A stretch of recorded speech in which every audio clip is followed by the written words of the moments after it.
अब तक हम लोग जिस भी ब्लॉक को सतह पर चलाए थे वो सारे के सारे सतह स्मूथ ना। अभी यहाँ हम लोग जो सतह कंसिडर करेंगे वो सतह थोड़े से रफ हो गया, उसके द्वारा एक फ्रिक्शन फोर्स भी हम कंसिडर करें। तो सबसे पहली बात आइए हम थोड़ा सा फोर्स के बारे में समझते हैं। फोर्स के बारे में समझने के लिए मैंने बताया था 3 जो वाइटल पॉइंट होते हैं वही समझना जरूरी है कि वो फोर्स कब लगेगा, किस पर लगेगा, किसके द्वारा लगेगा, that is the fundamental force के बारे में। दूसरा वो फोर्स किस डायरेक्शन में लगेगा, और तीसरा वो फोर्स का मैग्नीट्यूड क्या। ठीक है, मैग्नीट्यूड अगर उसका वेरिएबल है तो वेरिएशन उसके क्या होंगे, डिफरेंट कंडीशंस। तो हम इस फ्रिक्शन के बारे में ये 3 पॉइंट को ध्यान में रखते हुए समझें। सबसे पहली बात कि ये जो फ्रिक्शन फोर्स है उसके लगने के क्या शर्त और ये कैसा फोर्स। सबसे पहली बात याद रखिए, फ्रिक्शन फोर्स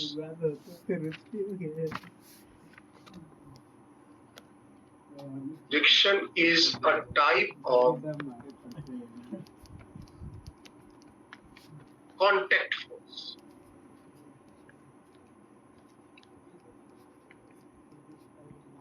ये एक प्रकार का कॉन्टैक्ट फोर्स है। Basically it is the tangential component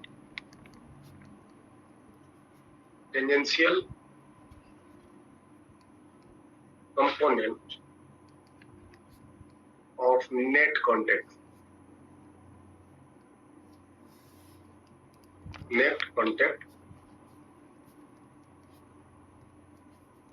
है ना। और इसी में whereas perpendicular component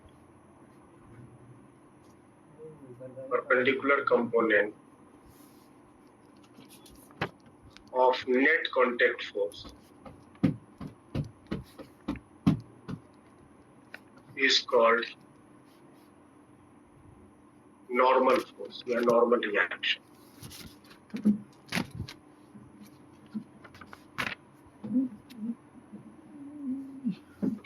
ये पहली बात कि ये फोर्स कैसा फोर्स है। जैसे मान लीजिए कि कोई एक सरफेस है, उस पर एक ब्लॉक रखा है,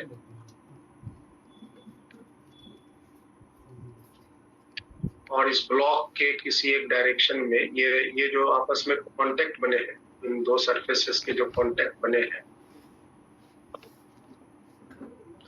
है ना, इनके जो इलेक्ट्रॉन्स हैं जो सरफेस पर, बॉटम मोस्ट सरफेस पर, और ये जो टेबल के अपर मोस्ट सरफेस पर जो इलेक्ट्रॉन्स हैं, ये दोनों आपस में इंटरेक्ट करके एक नेट इलेक्ट्रोमैग्नेटिक फोर्स डेवलप करता है।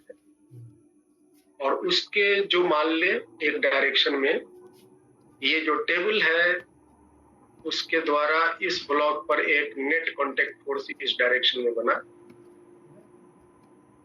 एक टेबल के द्वारा इस ब्लॉक हमने कोई एक डायरेक्शन में एज्यूम किया, तो न्यूटन के थर्ड लॉ से ये ब्लॉक भी इस टेबल के सतह पर उसी के अपोजिट एंड एग्जैक्टली उतना ही के बराबर का नेट कांटेक्ट फोर्स ये डेवलप करे। नेट कांटेक्ट फोर्स कुछ नहीं, ये एक प्रकार का इलेक्ट्रोमैग्नेटिक फोर्स है, जो ब्लॉक का जो लोअर मोस्ट सरफेस पर जो इलेक्ट्रॉन्स है और जो टेबल के अपर मोस्ट सरफेस पर जो इलेक्ट्रॉन्स आपस में इंटरेक्ट जो किए, उससे जो इलेक्ट्रोमैग्नेटिक फोर्स लगा वो ये फोर्स। इसी नेट कांटेक्ट फोर्स का जब हम टेंजेंशियल कंपोनेंट, अगर इस ब्लॉक पर जो लगने वाला फोर्स है उस पर हम अगर एक इस फोर्स का कंपोनेंट रिजॉल्व करें, इसका एक कंपोनेंट इधर बनेगा, एक कंपोनेंट, ये जो है टेंजेंशियल कंपोनेंट कहलाता है। This is the tangential component, इसी को कहते हैं फ्रिक्शन। और जो परपेंडिकुलर कंपोनेंट डेवलप हुआ दैट इज कॉल्ड, ये हुआ ऑन दी ब्लॉक। टेबल पर भी बिल्कुल उसी तरह से इस नेट कांटेक्ट फोर्स का एक कंपोनेंट इधर बनेगा और एक कंपोनेंट इधर। ये जो टेंजेंशियल कंपोनेंट बना this is the friction force, और जो परपेंडिकुलर कंपोनेंट बना दैट इज द नॉर्मल, है ना। और ये जो आपका कहलाता है net contact, this is the net contact. इसी नेट कांटेक्ट फोर्स का एक कंपोनेंट फ्रिक्शन कहलाता है और एक दूसरा कंपोनेंट नॉर्मल फोर्स है। और नेट कांटेक्ट फोर्स एक प्रकार का इलेक्ट्रोमैग्नेटिक फोर्स, तो ये जो फ्रिक्शन है वो एक प्रकार का इलेक्ट्रोमैग्नेटिक नेचर का फोर्स है। नॉर्मल फोर्स भी एक प्रकार का इलेक्ट्रोमैग्नेटिक नेचर का फोर्स है। इलेक्ट्रोमैग्नेटिक फोर्स का टेंजेंशियल कंपोनेंट जो है वो फ्रिक्शन कहलाता है, normal component perpendicular component.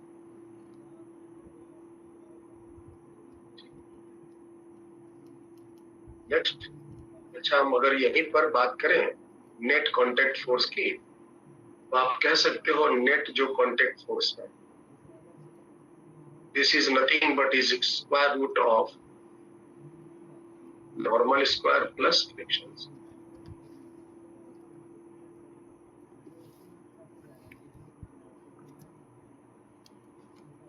This is the net contact.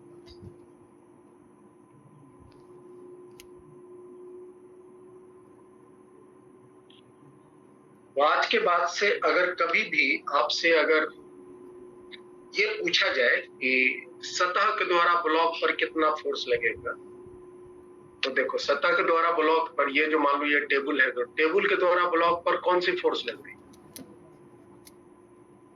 वेदांत तुम बताओ। ये आपका टेबल है, ये टेबल के द्वारा ब्लॉक पर फोर्स कौन सी लग रही? तो नॉर्मल लग रहा है। तो टेबल के द्वारा जो ब्लॉक पर फोर्स है वो है ये वाला, that is the net contact.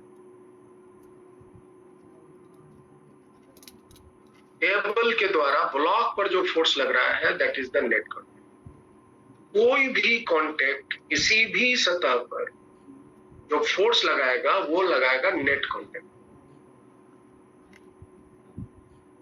और वो नेट कांटेक्ट फोर्स क्या होता है? तो नॉर्मल फोर्स और फ्रिक्शन फोर्स का resultant. Net contact force is the resultant of normal and friction.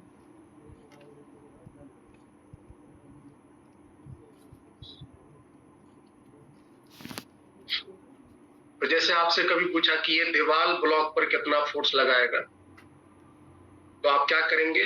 दीवार के द्वारा नॉर्मल क्या लगा, दीवार के द्वारा फ्रिक्शन क्या लगा, ये दो फोर्स आप पता लगाए। आज तक अब तक जो हम पढ़ाई किए हैं उसमें हर एक सरफेस जो थे वो स्मूथ थे, फ्रिक्शन 0 था, तो कांटेक्ट फोर्स के रूप में हम सिर्फ नॉर्मल फोर्स ही निकालकर जवाब दे देते थे, ठीक है। लेकिन अब के बाद से अगर सरफेस में रफनेस हुआ तो कांटेक्ट फोर्स में दो फोर्स आएंगे, एक नॉर्मल फोर्स आएंगे और एक फ्रिक्शन फोर्स आएंगे। और नेट कांटेक्ट फोर्स जो जाना जाएगा वो दोनों का रिजल्टेंट जाना जाएगा। तो आज के बाद से अगर पूछा कभी कि ये दीवार ब्लॉक पर कितना फोर्स लगाया, आप फोर्स कौन सा निकालेंगे? तो आप सबसे पहले नॉर्मल फोर्स निकालेंगे, फिर फ्रिक्शन निकालेंगे और फिर दोनों का रिजल्टेंट। आगे बढ़ते हैं। ये फ्रिक्शन फोर्स कब लगता है? तो friction force acts between two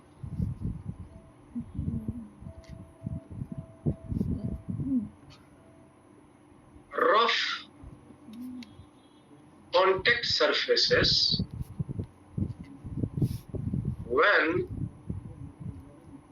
they either slide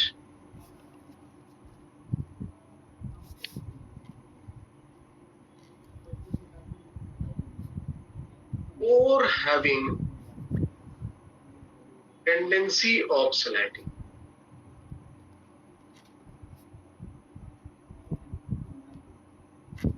देखिए इस फोर्स के लगने की कुछ शर्तें हैं। नॉर्मल जो फोर्स जो हम पढ़े थे उसके लिए कोई ज्यादा शर्त नहीं था, बस सट जाए तो नॉर्मल लग जाए, है ना। लेकिन ये जो फ्रिक्शन फोर्स है उसको डेवलप होने के 3 शर्त। पहला शर्त क्या है कि 2 सतह रफ होने चाहिए। दूसरा शर्त है कि वो दोनों रफ सतह कांटेक्ट में होना चाहिए। और तीसरा शर्त है कि वो दोनों रफ सटा हुआ सतह या तो आपस में एक दूसरे के ऊपर स्लाइड करना चाहिए या नहीं तो उसमें स्लाइडिंग की टेंडेंसी। अगर तीनों में से कोई भी एक शर्त अगर फेल हो गया तो ये फ्रिक्शन नहीं लगेगा। मान लो कि कांटेक्ट है, स्लाइड भी कर रहा है लेकिन रफ नहीं है, वहां हम फ्रिक्शन को 0 बोलेंगे। मान लो कि रफ है, कांटेक्ट में भी है, लेकिन ना ही वो स्लाइड कर रहा है और ना ही उसमें स्लाइडिंग की टेंडेंसी है, तब भी वहां फ्रिक्शन फोर्स नहीं लगेगा। तो ये फोर्स लगने की जो ये तीनों शर्त जब एक साथ काम करेंगे तब जाके हम इस फ्रिक्शन फोर्स को, तो फ्रिक्शन फोर्स के लगने की शर्तें आपको बताएं। जैसे हम यहाँ एक एग्जांपल से समझ लें। सपोज करो एक ब्लॉक है, ये सरफेस रफ है और ये ब्लॉक उस रफ सरफेस पर रेस्ट हुए। बताओ तो इस ब्लॉक पर फ्रिक्शन फोर्स लगेगा कि नहीं लगेगा?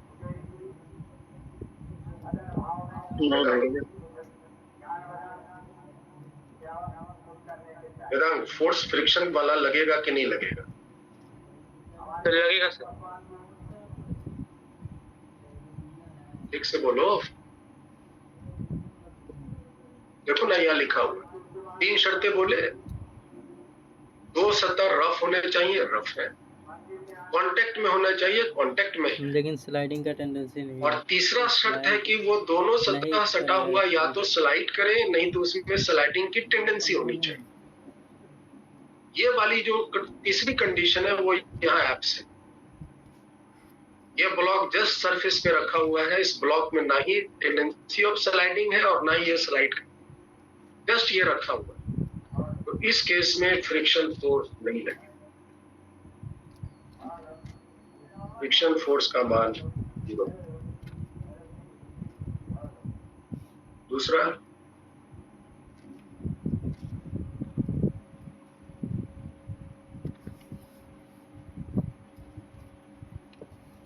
ये ब्लॉक आगे मूव कर रहा है और ये सरफेस रफ, ये सरफेस स्मूथ। बताइए यहाँ फ्रिक्शन फोर्स लगेगा नहीं लगेगा? वेदांत,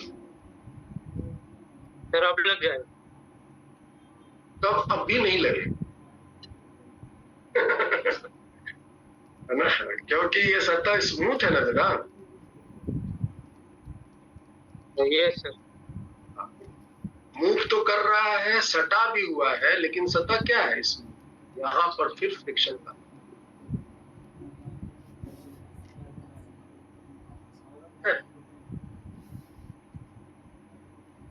तीसरा है ये सतह यहाँ पर है, ये ब्लॉक थोड़ा उल्टा है, बीच में गैप है, ये ब्लॉक आगे जा रहा, ये सब सतह इस रफ है। बताओ फ्रिक्शन लगेगा नहीं लगेगा? नहीं।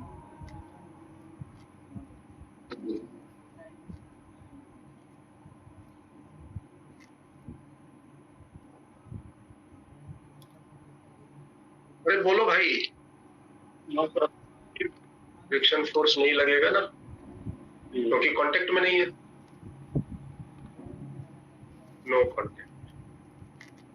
इसी तरह से मैनेज किए हुए हैं। ब्लॉक जस्ट सरफेस के ऊपर थोड़ा ऊपरी ऊपर चल रहा है, ऊपर ही ऊपर चल रहा है, सतह से सटा नहीं है, कांटेक्ट में नहीं है। तो शर्तें समझ लीजिए कि दो सतह रफ होने चाहिए, कांटेक्ट में होने चाहिए, और फिर वो दोनों कांटेक्ट में सटा हुआ रफ सतह जो है वो या तो एक दूसरे के ऊपर स्लाइड करना चाहिए, नहीं तो उसमें स्लाइडिंग की टेंडेंसी। अब जैसे बताओ, ये ब्लॉक है, ये रफ सरफेस पे रखा हुआ है, एक फोर्स हम आगे की तरफ लगाए, लेकिन ये ब्लॉक रेस्ट। बताओ वेदांत, अभी फ्रिक्शन फोर्स लगेगा नहीं लगेगा? सर अब लगेगा। अब लगेगा, स्लाइडिंग क्योंकि ये फोर्स चलो ठीक है लगा ब्लॉक पे, ब्लॉक नहीं चला चलो ठीक है, लेकिन ये फोर्स तो इसमें चलने की तो टेंडेंसी दे ही रहा है। यहाँ पर फ्रिक्शन फोर्स लगेंगे, फ्रिक्शन फोर्स के मान यहाँ पर 0 नहीं होंगे, फ्रिक्शन फोर्स लगेंगे।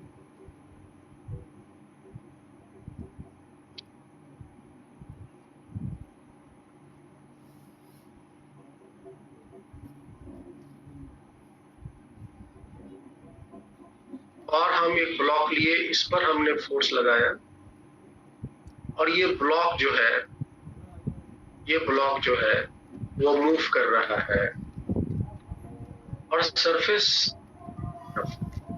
बताओ फ्रिक्शन लगेगा ना? फ्रिक्शन यहाँ पर 0 नहीं होगा, फ्रिक्शन लगेगा। कितना लगेगा, किधर लगेगा, ये हम आगे बात सीखेंगे, लेकिन फ्रिक्शन लगने की जो शर्तें हमने बताई है कि फ्रिक्शन फोर्स तब लगता है जब दो रफ कॉन्टेक्ट सरफेस, वो सतह रफ होने चाहिए, उनको सटा होना चाहिए, और एक दूसरे के ऊपर या तो स्लाइड करना चाहिए, नहीं तो उसमें स्लाइडिंग की कम से कम टेंडेंसी होनी चाहिए। सपोज करो यहाँ पे एक हमने इंक्लाइन प्लेन लिया, ये सतह रफ है, और इस इंक्लाइन प्लेन पर एक ब्लॉक है जो यहाँ रखा हुआ है, और ये रेस्ट में है। बताओ वेदांत, यहाँ पर फ्रिक्शन फोर्स लगेगा नहीं लगेगा? सर लगेगा। फ्रिक्शन फोर्स यहाँ लगेगा, क्योंकि यहाँ पर एक इस डायरेक्शन में mg sin थीटा की फोर्स इस बॉडी में एक मोशन की टेंडेंसी दे रहा है ना? मोशन की टेंडेंसी एक इस डायरेक्शन में ऑटोमेटिक दे रहा है, यहाँ पर नहीं दे रहा है। ये पहले वाले के केस में नहीं दे रहा, यहाँ पर दे रहा है, यहाँ पर फ्रिक्शन फोर्स लगेगा, फ्रिक्शन फोर्स 0 नहीं। चलिए, तो फ्रिक्शन फोर्स क्या है, फ्रिक्शन फोर्स कब लगेंगे, आगे सीखते हैं। फ्रिक्शन फोर्स किधर लगेंगे, डायरेक्शन उसका क्या होगा, फिर आगे सीखेंगे फ्रिक्शन फोर्स कितना लगेगा।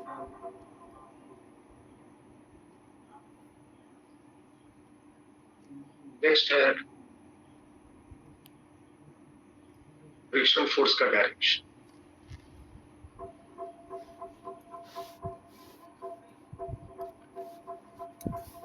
Direction of friction.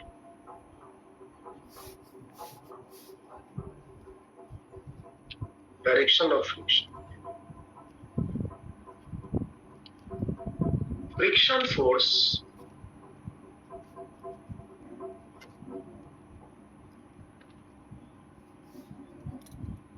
always act along the contact surfaces, along the contact surfaces, contact surfaces के along, जो भी सतह सटा हुआ है उसके along में लगेगा। Always act along the contact surfaces, that is tangential direction कह सकते हैं, tangential direction। Always act along the contact surfaces and acts opposite to relative motion के अपोजिट और टेंडेंसी ऑफ रिलेटिव और opposite to tendency of relative, opposite to tendency of relative motion.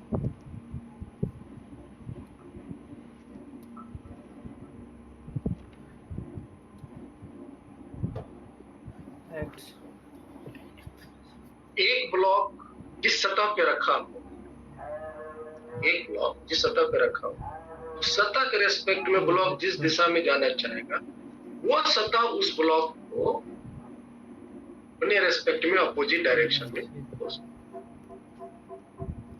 है। जैसे आप इसको ऐसे, ये ब्लॉक है,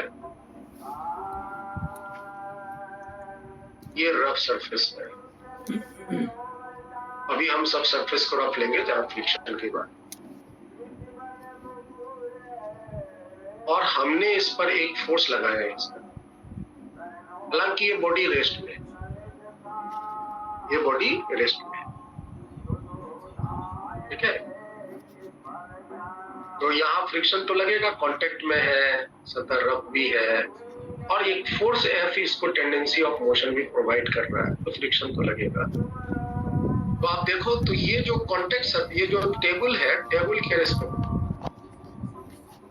बताओ यहाँ पर कि हम फ्रिक्शन फोर्स किस पे लगाना चाहते हैं? हम ब्लॉक पे लगाना, और इस ब्लॉक पर फ्रिक्शन कौन लगाएगा? तो इस ब्लॉक पर फ्रिक्शन लगाएगा टेबल।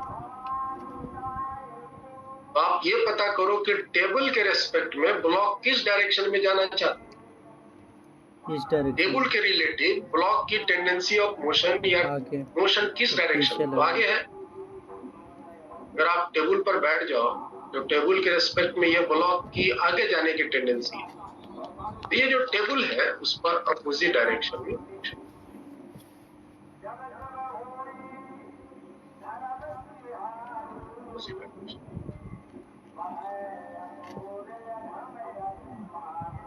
तो ये ब्लॉक भी टेबल पर एक्शन का रिएक्शन फोर्स। याद रखिए, हम बार बार नहीं लिखेंगे, to every action there will be equal and opposite reaction. बाकी सारे फोर्स की तरफ फ्रिक्शन भी अपना रिएक्शन फोर्स दे।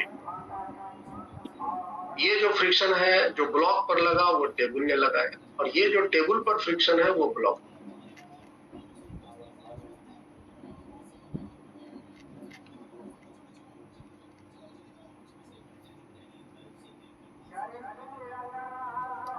मान लो हमने एक फोर्स लगाया और ये ब्लॉक जो है वो आगे के डायरेक्शन में मूव कर रहा है। सेम कॉन्सेप्ट, ये टेबल इस पर फ्रिक्शन फोर्स पीछे लगाया, तो ब्लॉक भी टेबल पर फ्रिक्शन।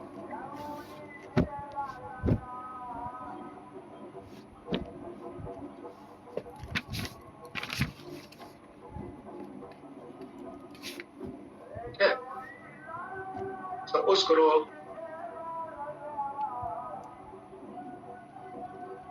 ये ब्लॉक दो सरफेस के साथ कांटेक्ट में,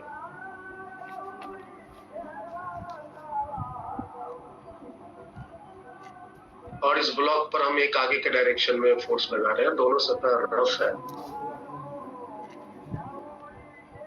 ये ऊपर वाले सतह से भी घसटा रहा है और नीचे वाले सतह से भी घसटा रहा है, और ऊपर वाले सतह के रिस्पेक्ट में भी ये ब्लॉक आगे जा रहा है, आगे जाने की टेंडेंसी आगे जा रहा है, या नीचे वाले के रिस्पेक्ट में भी ये ब्लॉक आगे ही जा रहा है। इसका मतलब ऊपर वाला भी इस पर एक फ्रिक्शन पीछे लगाएगा, और नीचे वाला सरफेस भी ब्लॉक पर फ्रिक्शन।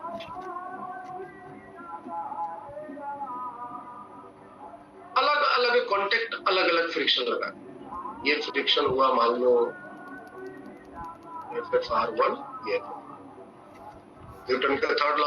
अगर ऊपर वाला जो कांटेक्ट सरफेस है ब्लॉक पर FR2 लगाया, तो ब्लॉक भी उस पर FR2 आगे लगा। ये जो नीचे वाला सतह है ब्लॉक पर FR1 लगाया, तो ब्लॉक भी इस पर एक।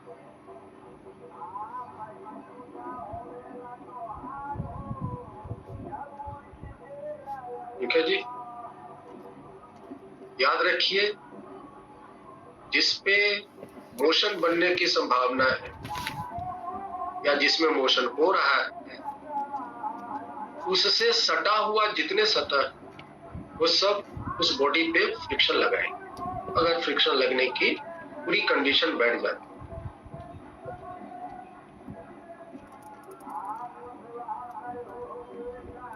मान लीजिए कि ये एक ब्लॉक, इसके नीचे एक और ब्लॉक और नीचे ये सतह,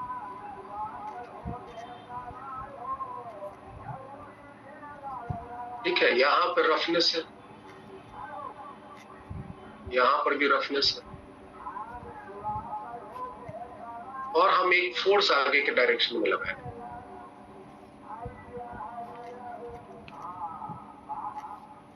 हमें पता लगाना है कि किस ब्लॉक पर किस किस डायरेक्शन में, है ना, फ्रिक्शन फोर्स लगेगा। अभी हम सिर्फ डायरेक्शन की बात करें तो देखो ध्यान से, यहाँ पे किस ब्लॉक में चलने की टेंडेंसी है, ऊपर वाले ब्लॉक में, है ना वेदांत? ऊपर वाले ब्लॉक में चलने की टेंडेंसी है, तो इसके साथ सटा हुआ जो सतह है, ये जो नीचे वाले ब्लॉक का जो ऊपरी सतह है, वो इसको आगे जाने से रोकेगा तो फोर्स पीछे करने के लिए फ्रिक्शन पीछे।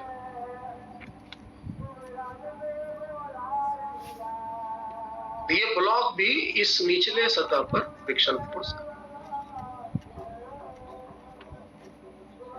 अब ये जो ऊपर वाला ब्लॉक इस सतह पर फ्रिक्शन आगे लगाया, इस फ्रिक्शन के कारण ये नीचे वाला ब्लॉक की आगे जाने की टेंडेंसी बनती है। हालांकि डायरेक्ट टेंडेंसी आगे वाले नीचे वाले ब्लॉक में नहीं है। इस फोर्स के लगने से इस ब्लॉक में जो मोशन की टेंडेंसी बनी, उसके कारण ये जो नीचे वाला सतह है, नीचे वाला जो ब्लॉक का ऊपरी सतह है, उस पर जो फ्रिक्शन लगाया पीछे, इसका एक रिएक्शन फोर्स जो इधर फ्रिक्शन लगा, इस फ्रिक्शन के कारण ये जो ब्लॉक है ये आगे जाने की टेंडेंसी पकड़ेगा और उसके कारण ये जो निचला टेबल का सतह है वो उसको अपोज करने के लिए फ्रिक्शन फोर्स। तो ये ब्लॉक भी इस सतह पर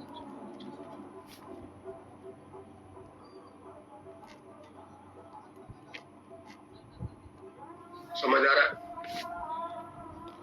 वेदांत समझ में आ रहा है? यस सपोज करो ये एक ब्लॉक है, इसके नीचे एक और ब्लॉक है, इसके नीचे ये सतह है, ये सतह स्मूथ है और इस पर हम एक फोर्स लगा रहे हैं आगे, और यहां रफ,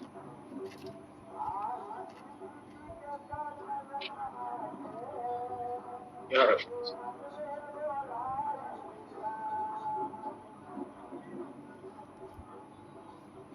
ठीक है, बताइए फ्रिक्शन फोर्स। अब देखो ये जो नीचे वाला ब्लॉक तुम देख रहे हो,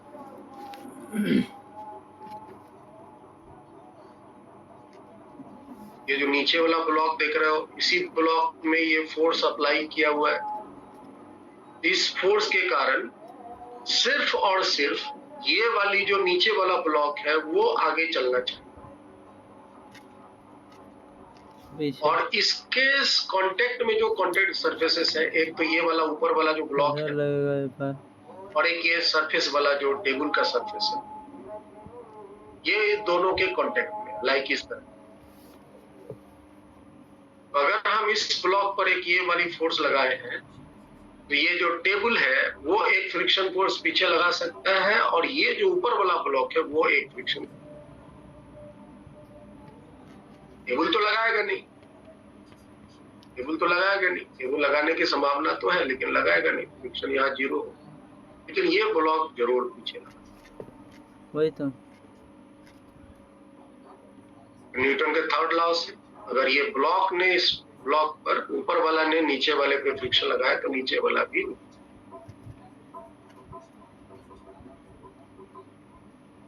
फ्रिक्शन की डायरेक्शन कहां से डिसाइड करना शुरू करेंगे? बॉडी की जो इस पर फोर्स लग रही है, जिसके मोशन में टेंडेंसी हो रही है या जिसमें मोशन हो रहा है, वहां से हम अप्लाई करते हैं।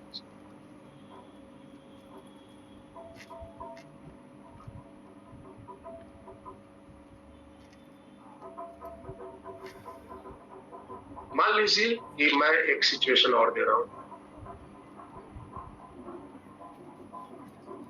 ये एक ब्लॉक, इसके नीचे एक ब्लॉक, इसके और नीचे एक ब्लॉक, उसके नीचे ये टेबल।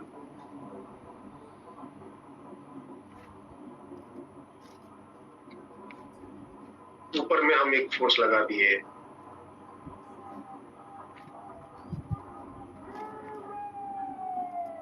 ये नीचे मान लो स्मूथ है, ये दोनों जगह पे रखने से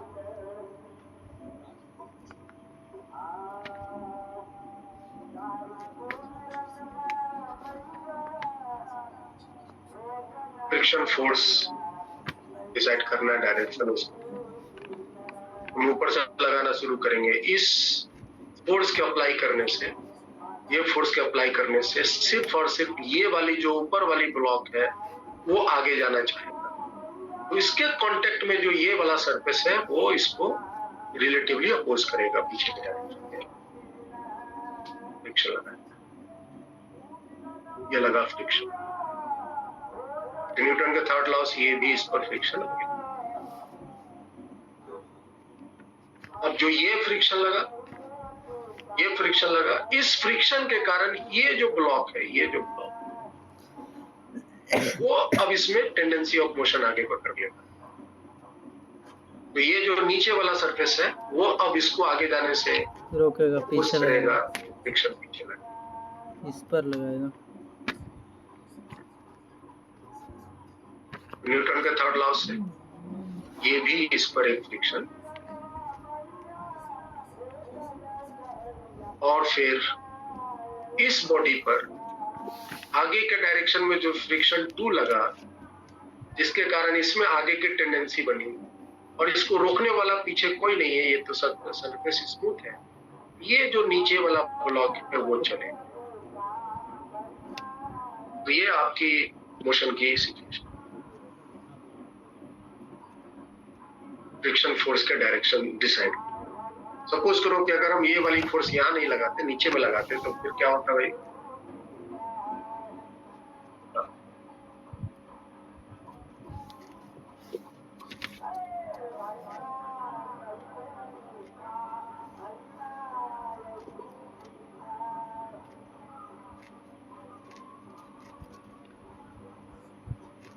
ये सतह आपका स्मूथ है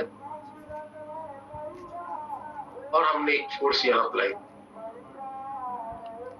यहाँ और यहाँ, इन दोनों जगह पे रफ, यहाँ भी रफ है, यहाँ भी रफ।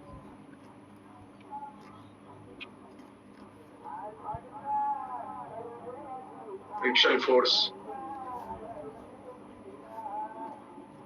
ये जो ब्लॉक बीच वाला है जिसपे हमने ये फोर्स लगाया, इस फोर्स के कारण ये जो बीच वाला ब्लॉक है उसमें आगे जाने की टेंडेंसी बनेगी।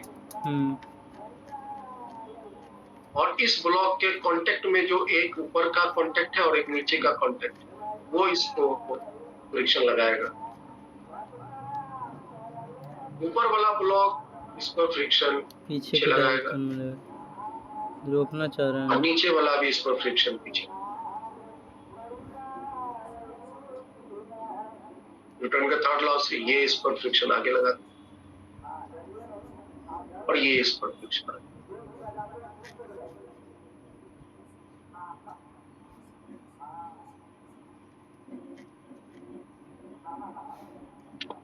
समझ आ रहा है? डायरेक्शन समझ में आ रहा है?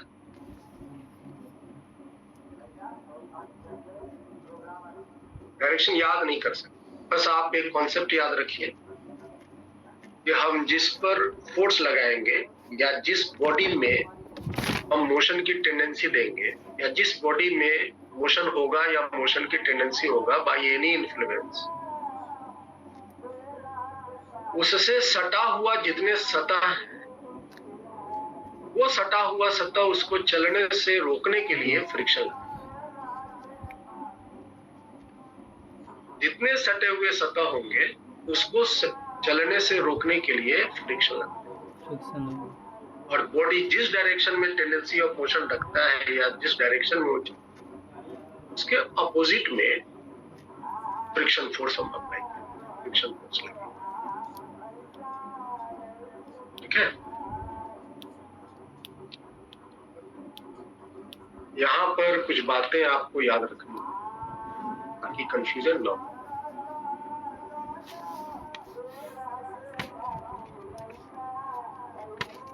पहला, friction force may act either along or opposite to motion of a body.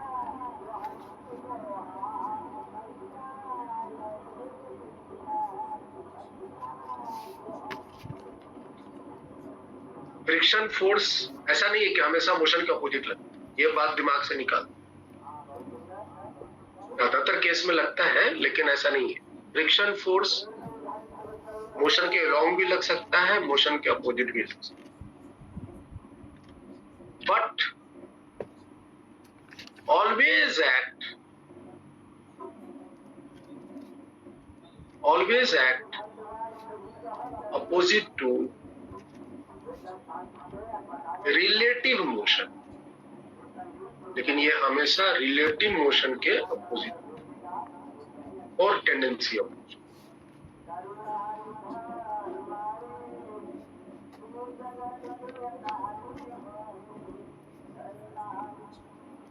ठीक है, एक बात ये।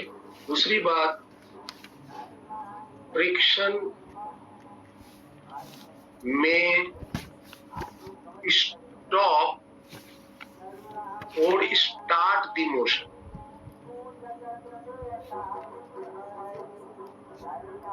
ऐसा नहीं कि फ्रिक्शन मोशन को रोकता है, फ्रिक्शन मोशन को नहीं रोकता। फ्रिक्शन कभी कभी मोशन को स्टार्ट भी करता है। फ्रिक्शन ना हो तो मोशन होगा ही नहीं। फ्रिक्शन अगर ना हो मोशन होगा ही नहीं।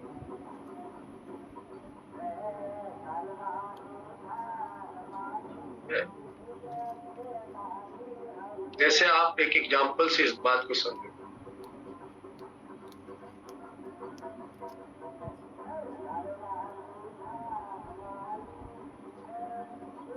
मैंने 2 ब्लॉक लिया,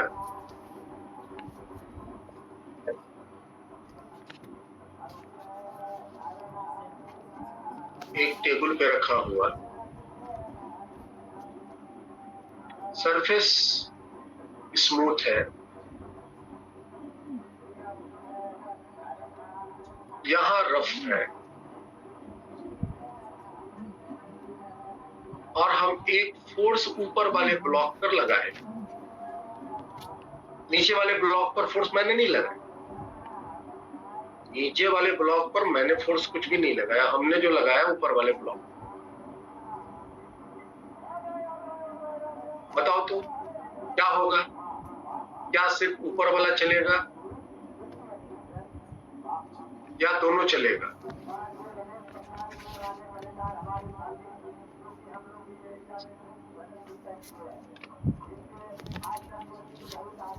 वेदांत, क्या सिर्फ ऊपर वाला चलेगा या दोनों चलेगा? सर दोनों चल जाएगा।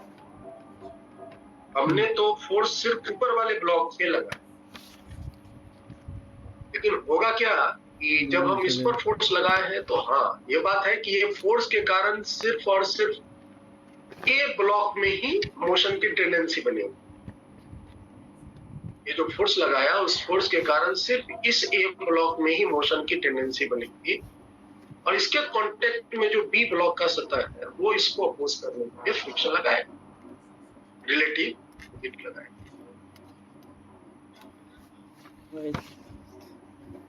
और अगर बी ने ए पे लगाया तो ए भी बी पे लगाया।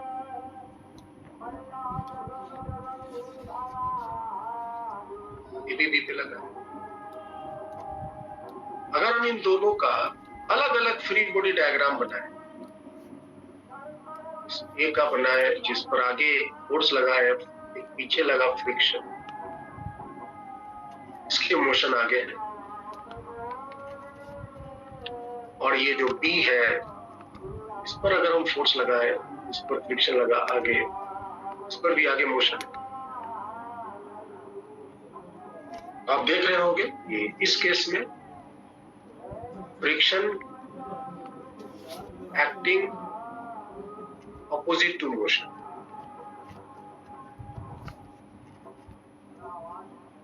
नीचे वाले के केस में friction acting along motion। In fact ये फ्रिक्शन ही इसके मोशन को स्टार्ट भी किया है। इनफैक्ट ये जो फ्रिक्शन है, ये फ्रिक्शन ही इस बी ब्लॉक को चलाया है। अगर यहाँ फ्रिक्शन नहीं होता और फिर हम जब ए पर फोर्स लगाते तो फिर क्या होता? प्रदीप कुमार, अगर यहाँ फ्रिक्शन नहीं होता, ये रफ नहीं होता, ये सतह स्मूथ होता, ये फ्रिक्शन नहीं लगता और सिर्फ हम ऊपर वाले ब्लॉक में एक फोर्स लगाते तो फिर क्या होता? तब उस केस में सिर्फ ऊपर वाला ब्लॉक ए ही चलता है, बी वहीं का वहीं रुका है। इनफैक्ट यहाँ जो बी के चलने का कारण है वो friction and friction start the motion of B।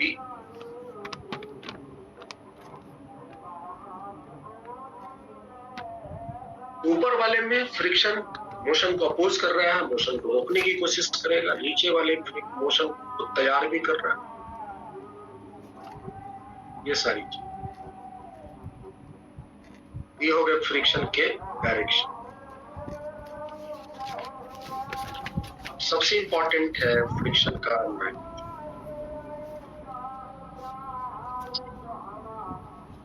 ये समझ लीजिए अच्छे से फिर काम।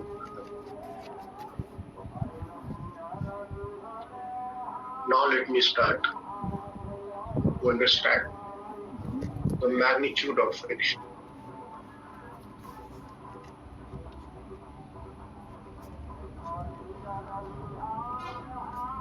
फ्रिक्शन फोर्स का वैल्यू कितना होगा?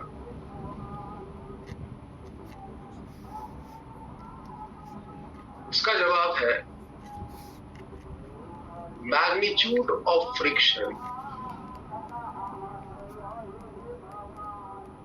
Depends on situation.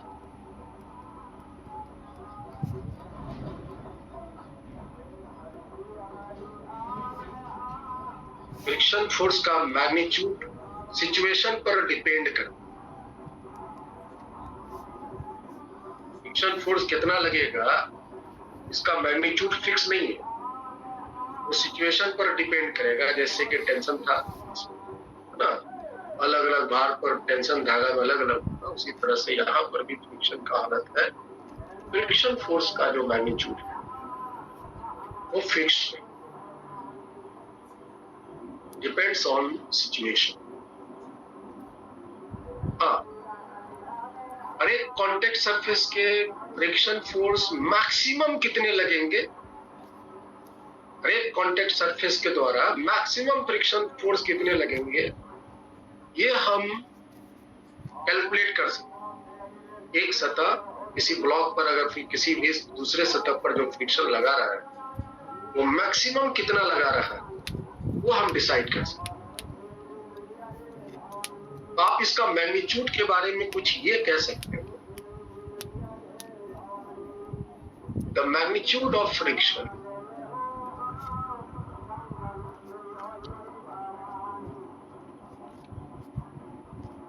may from 0 to its maximum value.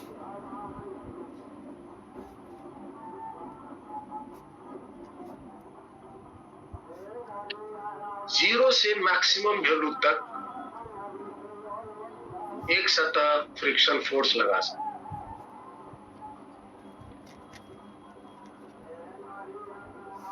और इसका मैक्सिमम वैल्यू क्या?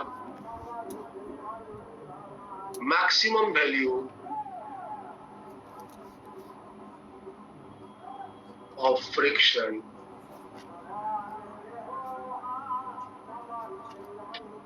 है ना, इसको हम लोग लिमिटिंग वैल्यू भी कहते हैं, also called limiting value,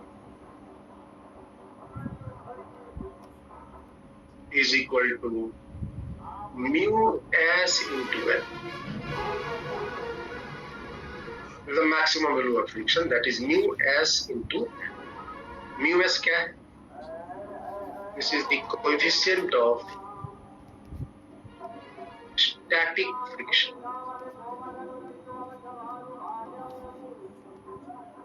Coefficient of static friction. और n क्या है? n is the normal force acting at that contact. उस कांटेक्ट पे जहां पर फ्रिक्शन फोर्स की बात हो रही है, उस कांटेक्ट पे जो नॉर्मल फोर्स लग रहा है, उसमें आप अगर वहां के जो कोएफिशिएंट ऑफ फ्रिक्शन है उसको आप मल्टीप्लाई करेंगे तो इसका मैक्सिमम वैल्यू है।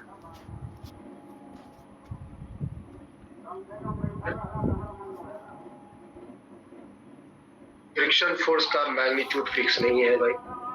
फ्रिक्शन फोर्स है ना, स्थिति परिस्थिति बस लगता है। फ्रिक्शन फोर्स जरूरत के हिसाब से लगता है। फ्रिक्शन फोर्स की वैल्यू 0 से लेकर मैक्सिमम वैल्यू तक कुछ भी हो सकता है। फ्रिक्शन फोर्स का मैग्नीट्यूड जरूरत के हिसाब से लगता है। फ्रिक्शन का मान जरूरत के हिसाब से, कोएफिशिएंट ऑफ स्टैटिक, फ्रिक्शन का मैग्नीट्यूड जरूरत के हिसाब से। आप इस बात को, इसका मैग्नीट्यूड जरूरत के अनुसार लगता है। जरूरत के अनुसार।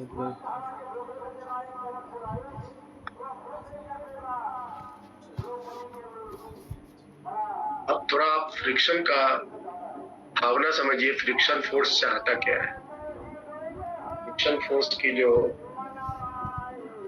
नेचर है, फ्रिक्शन फोर्स का जो टेंडेंसी है, वो ये चाहता है कि जो सतह मेरे साथ सटा हुआ है वो मेरे ऊपर ना घसटाए, वो मेरे ऊपर न घसटाए।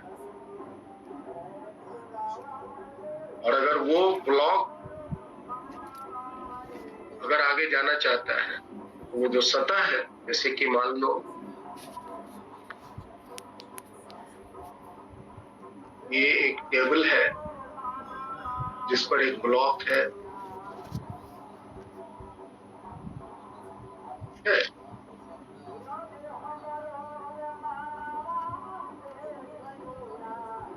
ये टेबल और इस ब्लॉक के बीच में एक बॉन्डिंग है, बॉन्डिंग।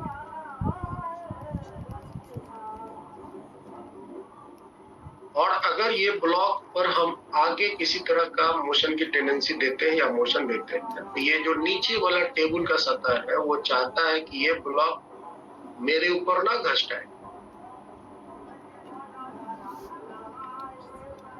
तो घसटाने से रोकने के लिए वो एक फ्रिक्शन पीछे की तरफ अप्लाई करता है।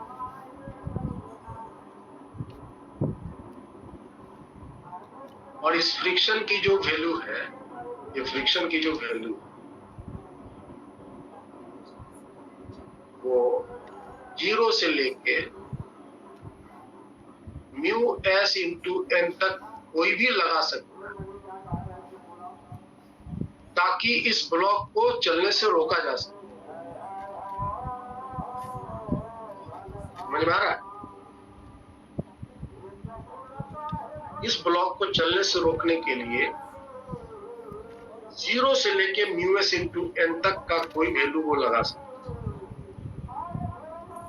अब उसको कितना लगाने की जरूरत होगी ताकि उस ब्लॉक को घसटाने से रोका जा सके, उसके अनुसार लगा। जैसे कि तुम्हारे पास मान लो कि 100 रुपए है, तुम मार्केट निकले हो, इसका मतलब हुआ कि तुम 0 से 100 रुपए तक के कोई सामान को खरीद सकते हो। अब मान लो कि तुमको कोई एक पेन पसंद आया 20 रुपए का, तो क्या तुम उसको 20 रुपए दे दोगे या 100 रुपया दे दोगे? लो जी मेरे पास 100 रुपया ले लो, नहीं। तुम्हारे पास 100 रुपया मतलब तुम 0 से लेके 100 रुपए तक के बीच का कोई भी सामान परचेज कर सकते, नो डाउट। लेकिन अगर कोई 20 रुपए का सामान है, तुम 20 रुपया दोगे उसको, जैसा जरूरत होगा उसका उसी के अनुसार दो। आप इस बात को एक एग्जाम्पल से समझो, मजा आए। सपोज करो ये एक ब्लॉक है,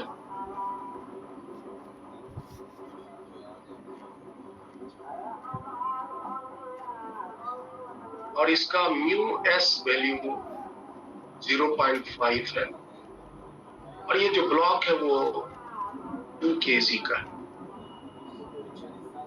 इस पर हम एक फोर्स लगा रहे हैं, इस पर हम एक फोर्स लगा रहे हैं, ठीक है।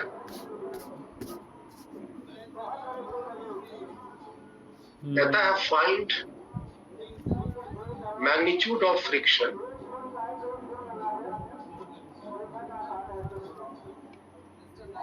फ्रिक्शन फोर्स का मैग्नीट्यूड बताइए when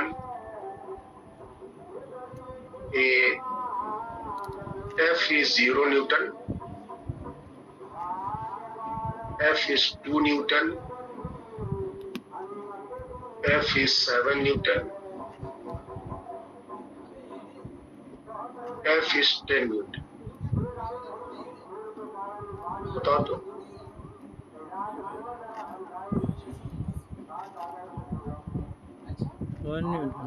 जी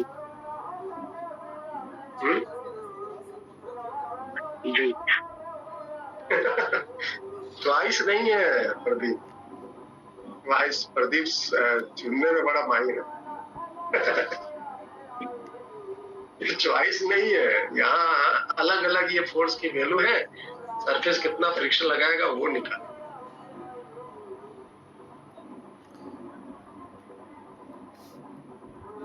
तो जितनी वैल्यू है सर उसके इक्वली लगा देगा सर। हाँ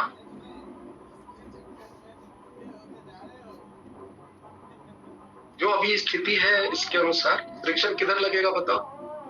पीछे पीछे लगेगा।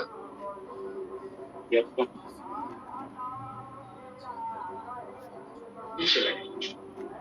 जब भी हम फ्रिक्शन के कोई सवाल को सॉल्व करते हैं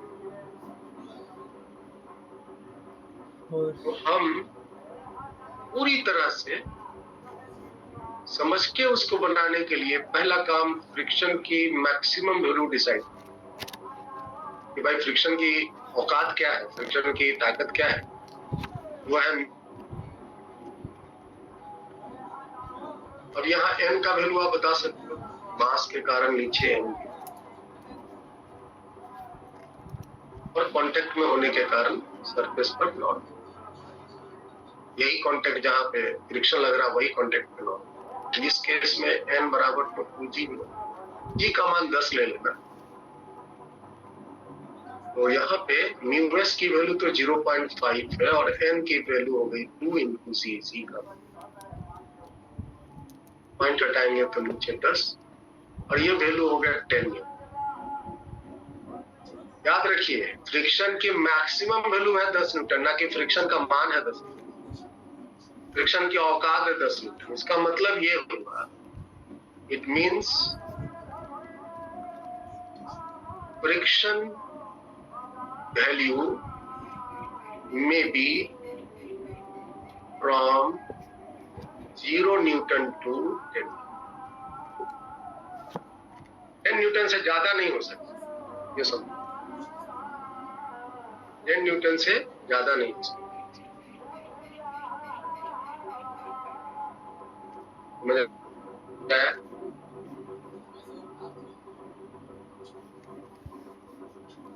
तो अब बताइए, पहला जो केस है जिसपे हमने इस पर इस डायरेक्शन में 0 न्यूटन का फोर्स लगाया, इसको कॉपी कर लेते,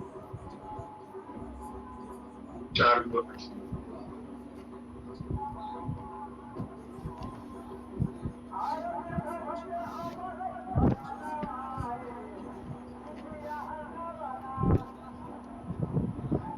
हम इस पर एक फोर्स लगाए, एक बारी 0 न्यूटन।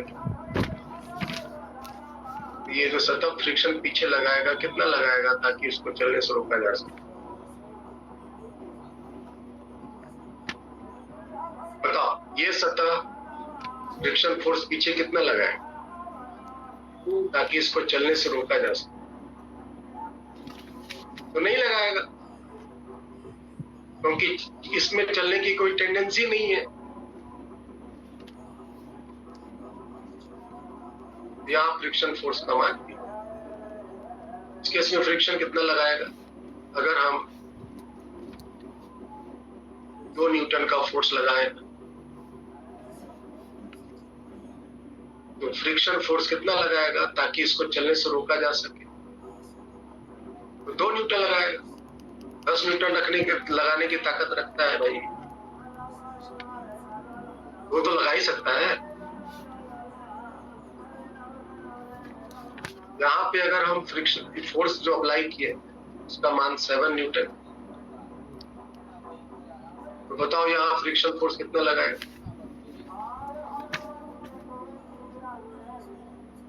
ताकि इसको रोका जा सके, डस्ट आने से रोका जा सके?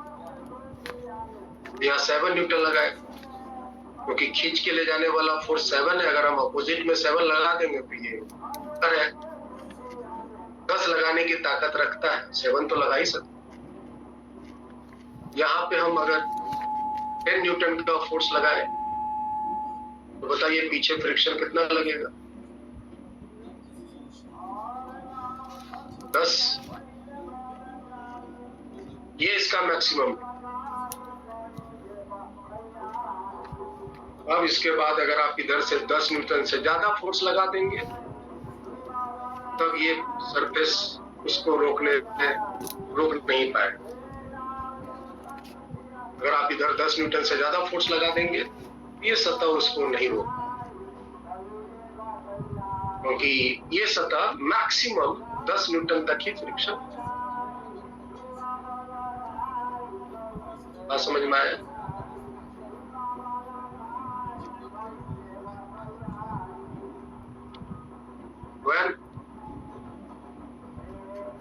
आप यहां से क्या देख रहे हैं?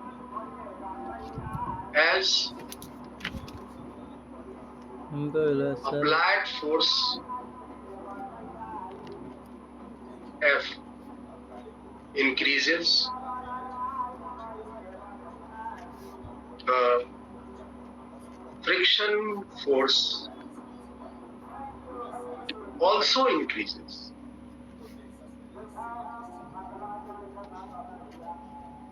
जैसे जैसे हम अप्लाई फोर्स बढ़ा रहे हैं वैसे वैसे देख रहे हो ना, पीछे में फ्रिक्शन फोर्स का भी वैल्यू बढ़ रहा है।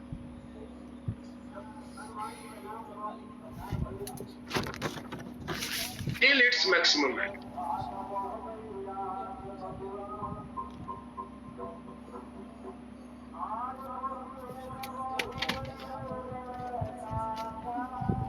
जो कि 10 Newton.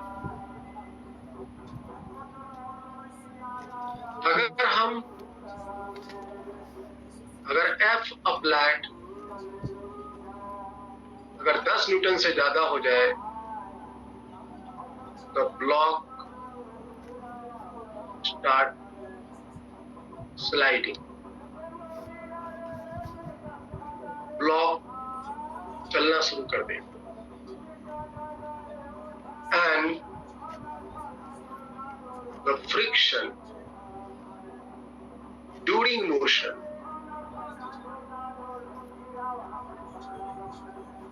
thus act called kinetic friction.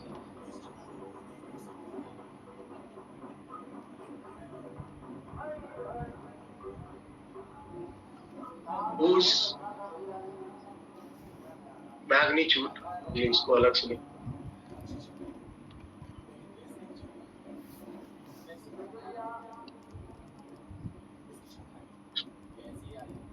magnitude of friction during sliding, ये बराबर होता है म्यू के इंटू एफ.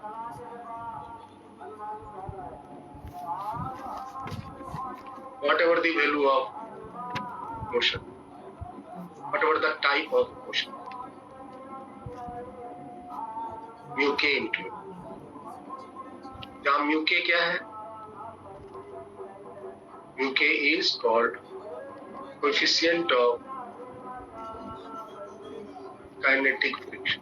यहाँ पर एक मिनट इसको डिस्क्राइब कर रहे हैं, लिख लीजिए. What ever be the speed and acceleration, चाहे ब्लॉक सतह पर 10 मीटर पर सेकंड से चले या 100 मीटर पर सेकंड से, चाहे स्लाइडिंग एक्सेलरेशन 1 मीटर पर सेकंड स्क्वायर से हो या 50 मीटर पर सेकंड स्क्वायर से हो या 100 मीटर पर सेकंड से, अगर घसटाना शुरू कर दिया, स्लाइडिंग होने लग गया, तो फ्रिक्शन की जो वैल्यू होगी दैट इज ऑलवेज म्यू के. म्यू के को कहते हैं coefficient of kinetic.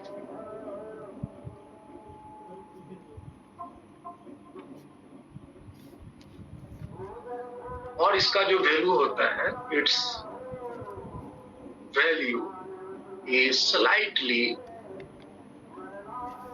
Less than mu in S. इसका जो म्यू के का वैल्यू होता है वो म्यू एस से स्लाइटली कम.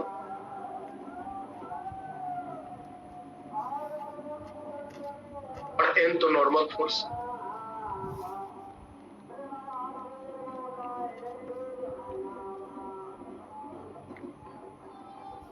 जब घसटाना शुरू कर देगा, जब बॉडी चलना शुरू कर देगा, तब फ्रिक्शन का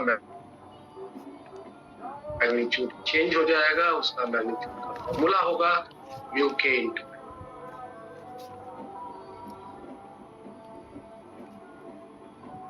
ठीक है, तो फ्रिक्शन जब आप लगाते हैं बहुत सावधानी से लगाना पड़ता है. इसका कोई मैग्नीट्यूड फिक्स नहीं है. देखो, जब आप एफ फोर्स लगाए हैं, 0 लगाया तो फ्रिक्शन 0 लग गया, 2 लगाया तो 2 लग गया, 7 लगाया तो 7 लग गया, 10 लगाया 10 लग गया. और अगर हम 10 से ज्यादा लगाएंगे तो फ्रिक्शन का मैग्नीट्यूड इमीडिएट चेंज हो जाएगा. उसका मैग्नीट्यूड म्यू के इंटू एन से.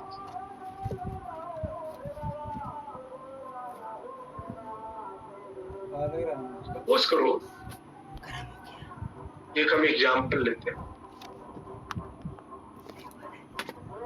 इसे रख के देखेंगे.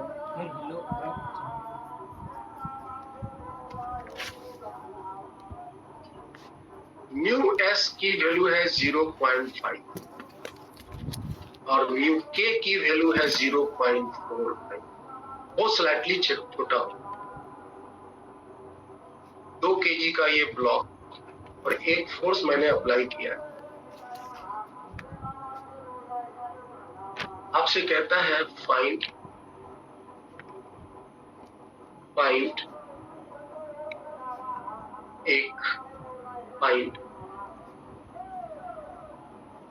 magnitude of friction when F is 0, F is 4 Newton, 8 Newton,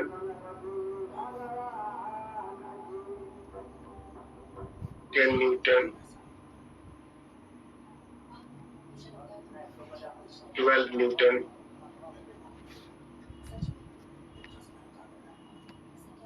10 के बाद 11 न्यूटन, 13 न्यूटन, 15 न्यूटन। इन सभी केस में फ्रिक्शन फोर्स की मैग्नीट्यूड क्या होगी ये बताइए। Draw friction versus F graph as F increases linearly। अगर F linearly बढ़ रहा है 0, 1, 2, 3, 4, 5, 6, 7 इस तरह से फ्रिक्शन फोर्स के वैल्यू बढ़ते, अप्लाइड फोर्स के वैल्यू बढ़ते जा रहे हैं। उसके साथ साथ फ्रिक्शन की जो मैग्नीट्यूड होगी वो किस प्रकार चेंज होगी उसका भी ग्राफ प्लॉट करके दिखाओ। तो भाई हम यहाँ क्या करेंगे, सबसे पहला हम फ्रिक्शन की औकात समझ लेंगे कि भाई उसकी मैक्सिमम ताकत वो है म्यू एस इंटू, तो पता है फ्रिक्शन फोर्स पीछे लगेगा मास 2 kg है तो 2g का फोर्स नीचे सरफेस के द्वारा नॉर्मल की वैल्यू तो 2g हो गई, दैट इज 20। तो म्यू एस इंटू एन का वैल्यू निकाल के बताओ क्या है। 10 न्यूटन।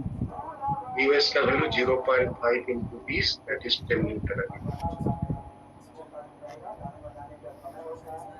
ये डिसाइडिंग फैक्टर होगा 10 न्यूटन, मतलब सतह जो है 0 से लेकर 10 न्यूटन तक का फ्रिक्शन लगा सकते हैं इसी। क्या लगाएगा वो डिपेंड करेगा कि कितनी उसको लगाने की जरूरत पड़ रही है। ऐसा 10 नहीं लगाते,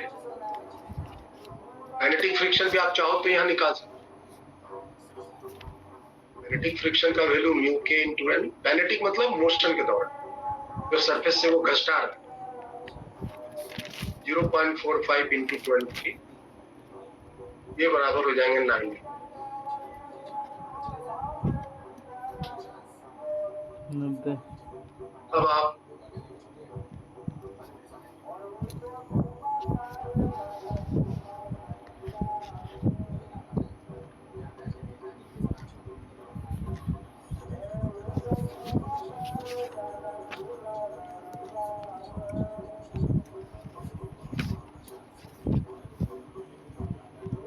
एक फोर्स आगे लगा और ऑफ कोर्स फ्रिक्शन पीछे लगेगा। फ्रिक्शन का मैग्नीट्यूड क्या होगा ये आपको ये स्थिति है।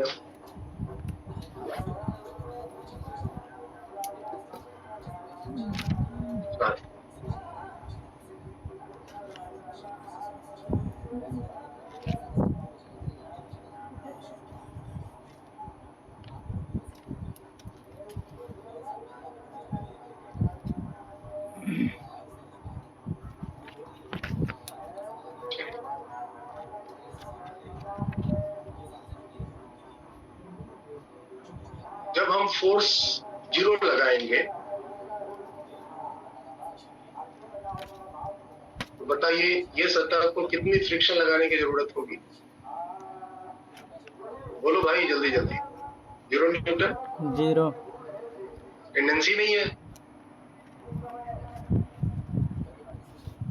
2 न्यूटन लगाएंगे तो ये सतह इसको चलने से रोकने के लिए 2 न्यूटन की जरूरत होगी। 10 लगा सकता है वो तो लगा ही दे। इस तरह डिसाइड करें। फोर्स की वैल्यू 4 न्यूटन हो गई बढ़ के, तो फ्रिक्शन की वैल्यू भी बढ़ के 4 हो जाएगा। 10 लगा सकता है, 4 लगाने की जरूरत है। 8 न्यूटन तो फ्रिक्शन यहाँ लगेगा 8। फोर्स की वैल्यू बढ़ के हो गया 10 न्यूटन, तो फ्रिक्शन का वैल्यू भी बढ़ के हो जाएगा 10। यहां से यहां तक ये रुका हुआ है, यहां तक बॉडी स्लाइड नहीं करे। अब देखो फोर्स की वैल्यू मैंने बढ़ा के 11 न्यूटन कर दिया, तो ये सतह इस ब्लॉक को घसटाने से रोकने के लिए 11 न्यूटन फ्रिक्शन की जरूरत है। क्या ये सतह 11 न्यूटन का फ्रिक्शन लगा सकता है? तो नहीं लगा सकता। नहीं लगा सकेगा तो फिर क्या होगा? बॉडी घसटाना शुरू कर देगा, और जब घसटाना शुरू कर देगा तो फ्रिक्शन यहाँ पर कितना लगेगा? फ्रिक्शन यहाँ पर काइनेटिक वैल्यू का लगेगा, और जिसका मैग्नीट्यूड मैंने निकाला हुआ है।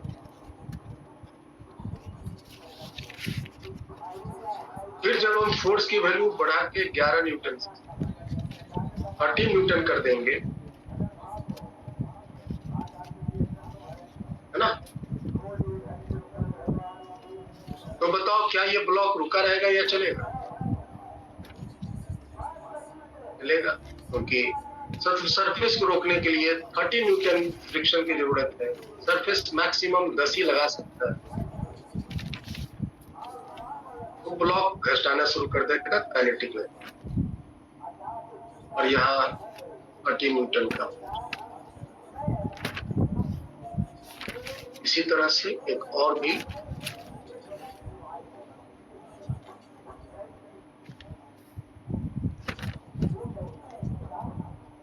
न्यूटन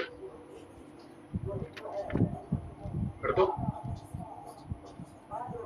फोर्स की वैल्यू 15 न्यूटन, फ्रिक्शन की वैल्यू कितनी हो जानी है? फ्रिक्शन की वैल्यू स्टिल काइनेटिक होगा, यहाँ 30 नहीं होगा, 9 न्यूटन, यहाँ भी 9, और ये ब्लॉक एक्सेलरेट करेगा। और इन सब केस में एक्सेलरेशन अलग अलग। इस केस में एक्सेलरेशन कितना होगा?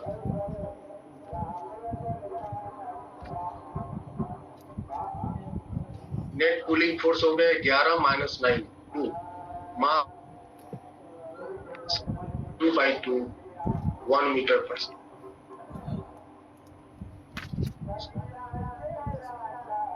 इस केस में एक्सेलरेशन कितना लगेगा? नेट कूलिंग फोर्स होगा 13 माइनस 9, 4 मास है 2 kg, 4/2 2 मीटर पर सेकेंड। इस केस में एक्सेलरेशन कितना लगेगा? 3 मीटर पर सेकेंड। और यहां से यहां तक में ये रेस्ट में है।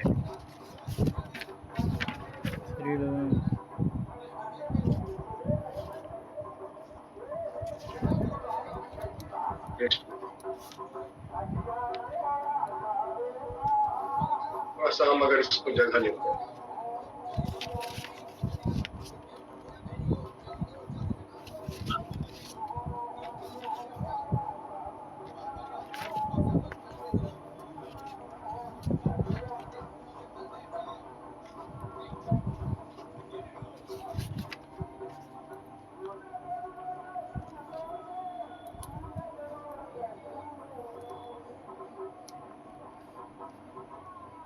देखो ध्यान से और समझना, यहाँ नाम आगे हम इसको डिस्क्राइब करेंगे।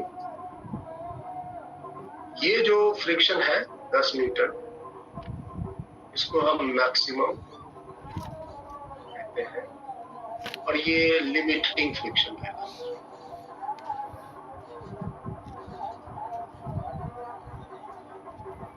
और यहां से यहां तक ये पूरा का पूरा जो फ्रिक्शन है वो यहाँ से इनफैक्ट यहाँ तक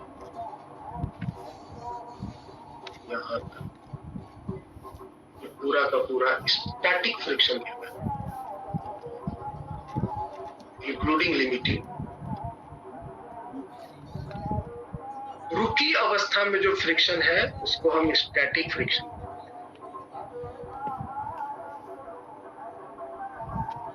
चलने की अवस्था जो फ्रिक्शन है काइनेटिक।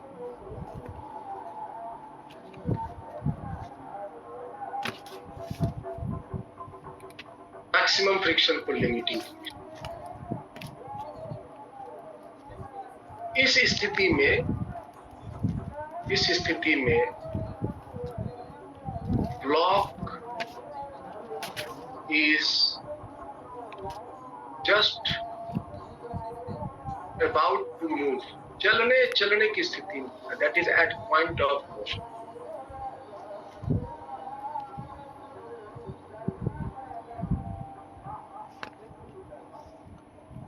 इस स्थिति में वो चलने की स्थिति में about to move, रुकी अवस्था में जो फ्रिक्शन है उसको स्टैटिक फ्रिक्शन कहते हैं।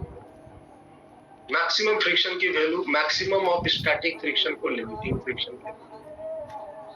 और जब चल रहा होता है उस समय जो फ्रिक्शन लगता है उसको काइनेटिक। कौन सी फ्रिक्शन कब लगेगी वो डिसाइड करेगा ब्लॉक की स्थिति क्या है और सरफेस की मैक्सिमम फ्रिक्शन लगाने की ताकत। सारा मोल भाव करके फ्रिक्शन की magnitude decide.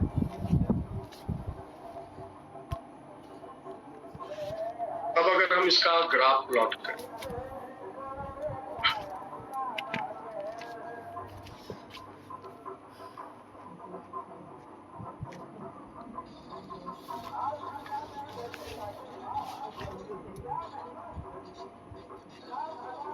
Friction force versus applied force.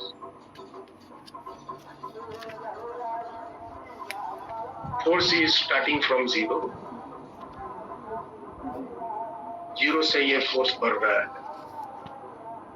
तो जैसे जैसे फोर्स बढ़ रहा है वैसे वैसे फ्रिक्शन भी बढ़ रहा है, जैसे जैसे फोर्स बढ़ रहा है वैसे वैसे फ्रिक्शन भी बढ़ रहा है ना, एग्जैक्टली इक्वल मात्रा।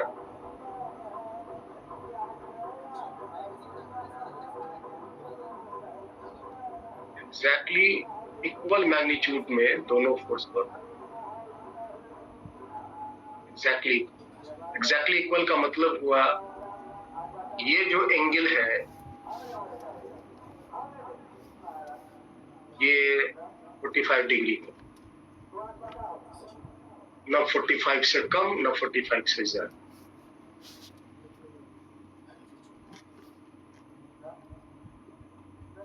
इस हालत में फ्रिक्शन अपना मैक्सिमम मान अचीव किए।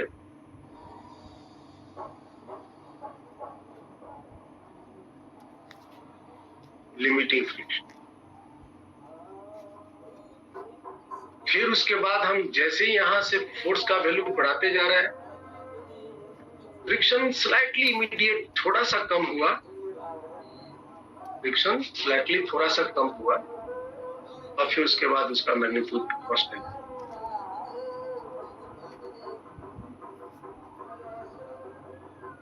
और ये फ्रिक्शन की एक दूसरी वैल्यू तैयार हुई, that is called kinetic friction.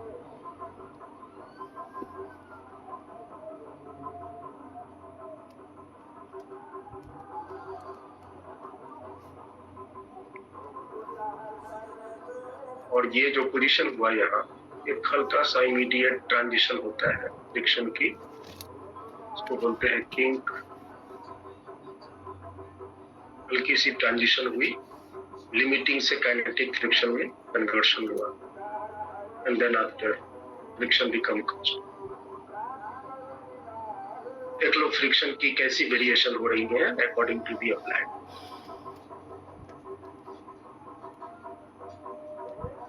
जब आपसे कोई पूछे फ्रिक्शन का फॉर्मूला क्या है, फ्रिक्शन का कोई फॉर्मूला नहीं है। म्यू के एस म्यू इंटू एन मत बोलना कभी। फ्रिक्शन की मैग्नीट्यूड वो स्थिति के अनुसार डिसाइड होती है जी। समझ आया?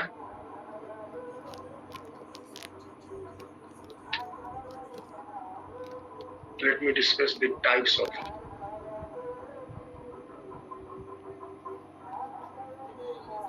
फ्रिक्शन के तो सारे टाइप्स आपको समझ में आ ही गए। अब इसको हम एक साथ अलग से डिसाइड कर लेते हैं, उसको नेक्स्ट क्लास में करेंगे। 3 बातें आपको समझनी थी। 3 बातों में फ्रिक्शन फोर्स किस तरह का फोर्स होता है, फ्रिक्शन फोर्स कब लगता है, फ्रिक्शन फोर्स किस डायरेक्शन में लगता है और फ्रिक्शन फोर्स कितना लगता है, उसका मैग्नीट्यूड। फिर बाकी बस इतना से मेरा सारा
अच्छा सर, एक बार आप करके दिखा दोगे सर स्नेल्स लॉ से?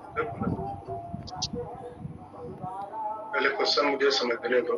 From point A located on highway, सबको ध्यान से समझो पहले प्रॉब्लम। सबको शेयर हो रहा है स्क्रीन? और ये नीट के लिए भी इंपॉर्टेंट है ये क्वेश्चन। जेई मेंस और एडवांस के लिए तो है ही, नीट के लिए भी इंपॉर्टेंट है, हल्का क्वेश्चन है। 1.2 फिगर देख रहे होंगे। One has to get by a car as soon as to point B located in a field at a distance L from the highway. ये हाईवे है, ये हाईवे है और ये फील्ड है, ये फील्ड है, मैदान है, ये रोड है, ये मैदान है। लोकेटेड इन द फील्ड, और ये जो मैदान का एक जो पॉइंट बी है वो हाईवे से एल दूरी पर है from the highway. It is known that the car moves in the field eta times slower then one on the highway. मतलब फील्ड में जो स्पीड होगा, यहाँ जो स्पीड होगा, फील्ड में जो स्पीड होगा वो हाईवे के स्पीड से eta टाइम्स कम होगा। So v of the field is equal to highway की फील्ड से eta times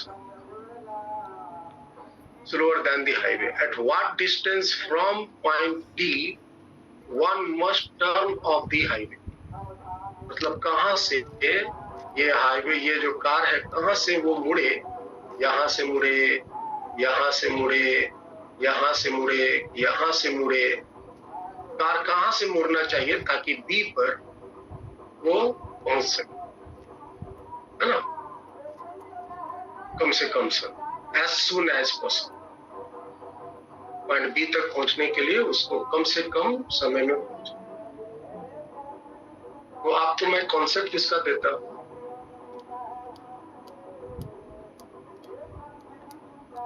problem number 17।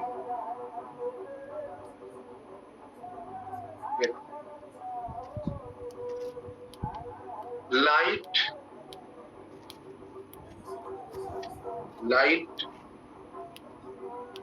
following Snell's law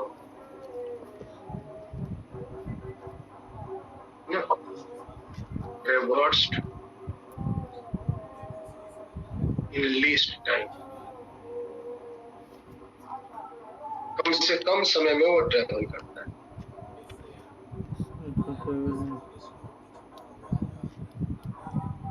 और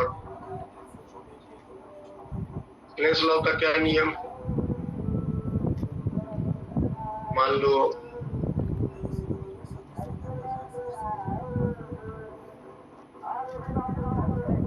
लो ये इंटरफेस है और ये रेयर मीडियम, ये डेंसर मीडियम है। और लाइट, डेंसर मीडियम मतलब स्पीड कम, रेयर मीडियम मतलब स्पीड ज्यादा। लाइट जब हम इंटरफेस पे इंसिडेंट करते हैं वो टुवर्ड्स द नॉर्मल बेंड करता है when light travelling from rare to denser. ये सब तो जानते हैं ना विधान।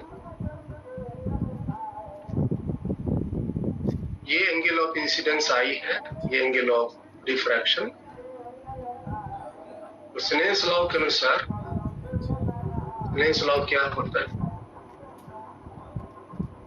आप कुछ ऐसा समझो कि अगर लाइट को हम इस ए पॉइंट से इस बी पॉइंट तक पहुंचाना चाहते हैं, लाइट अगर ये वाली रास्ता ट्रेवल करेगा, ये वाली रास्ता जो आप देख रहे हैं, तो ए से बी पॉइंट में कम से कम समय, the light will take least time to travel from point A। इस A में मान लो स्पीड v1 है और B मीडियम में उस लाइट की स्पीड सपोज करो v2 है।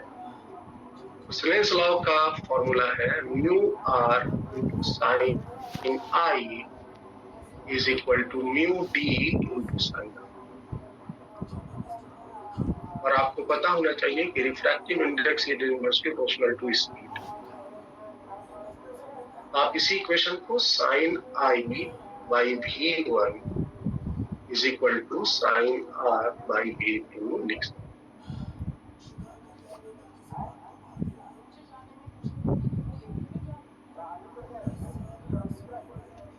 अगर कोई ये वाली रास्ता ट्रेवल करेगा तो this time if any particle moving x the path as light refraction, it will reach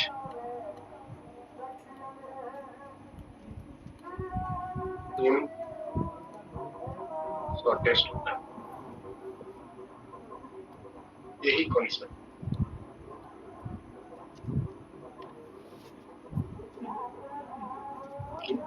है जो आपको यहाँ यूज करना।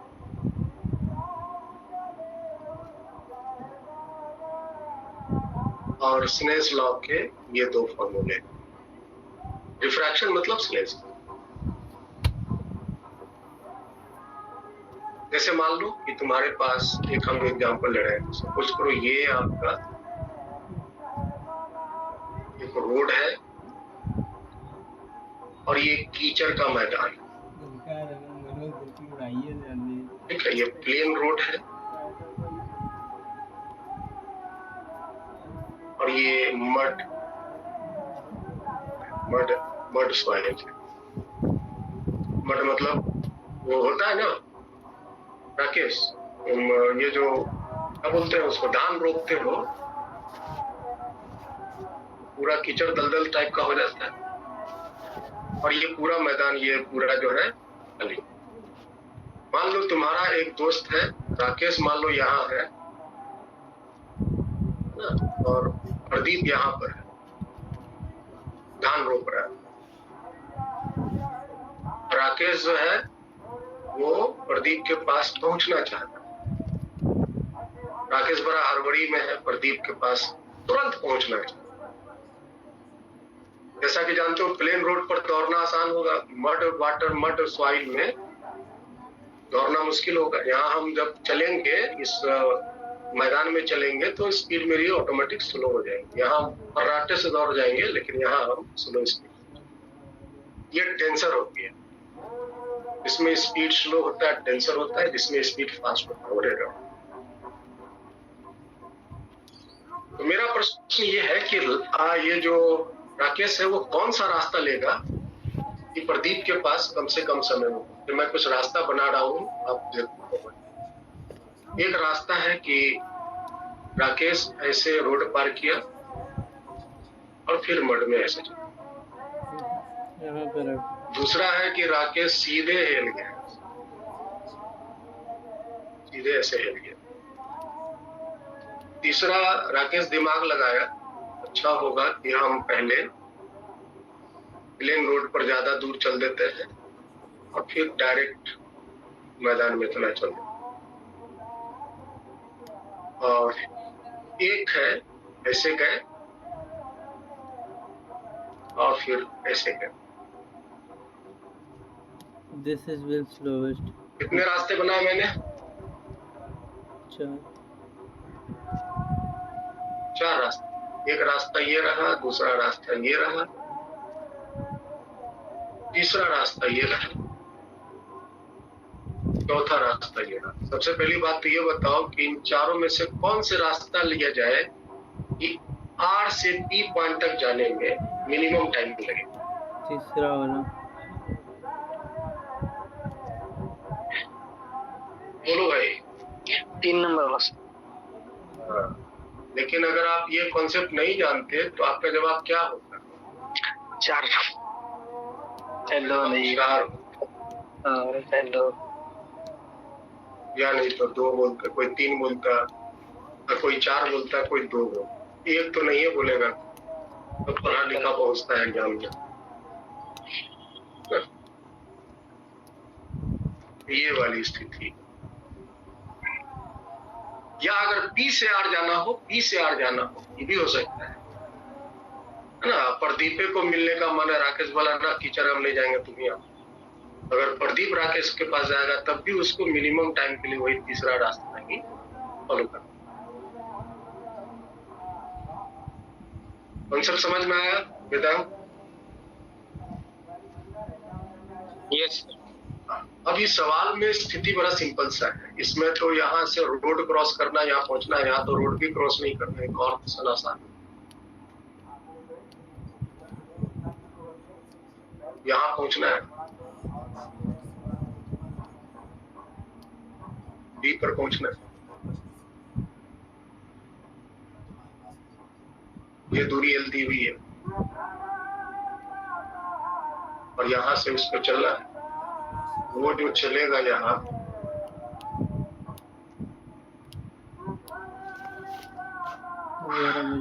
वो जो चलेगा ऐसे, कहीं से वो ऐसे मुड़ जाएगा। यहाँ पर की स्पीड V1 है, यहाँ पर की स्पीड V2।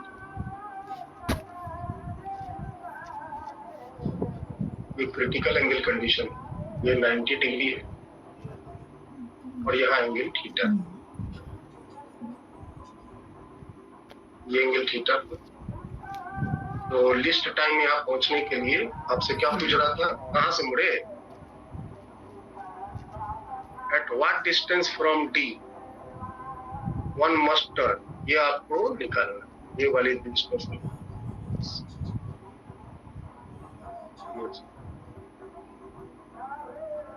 ठीक है, तो आप यहाँ सेलेंस लॉ लगा दो। तो sine 90 divided by V1 is equal to sine theta divided by V2। V2 की वैल्यू दी हुई है V1 डिवाइडेड बाई V2, ये दी हुई। तो साइन 90 तो 1 हो गया और V1 की वैल्यू होगी eta times V2 sine theta divided by V2। V2 cancel, sine theta is equal to 1 by V2। ये आपको साइन थीटा वैल्यू पता है, ये थीटा है, पी भी थीटा ही है।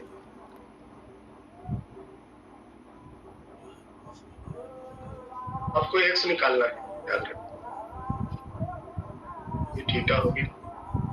तो साइन थीटा क्या लिख सकते हैं, क्वेश्चन से देखिए, डायग्राम को देखिए। P by B. Sine theta लिख सकते हैं perpendicular is x P by H. And by hypotenuse, hypotenuse हो गया root under x square plus L square, और ये बराबर है 1/, स्क्वायरिंग करके क्रॉस मल्टीप्लाई कर लो, x square eta square is equal to x square plus L. X square को लेफ्ट साइड भेज दो, कॉमन ले लो, वैल्यू आ जाएंगे root under eta square minus, check करो आंसर बेटा। हाँ सर यही था।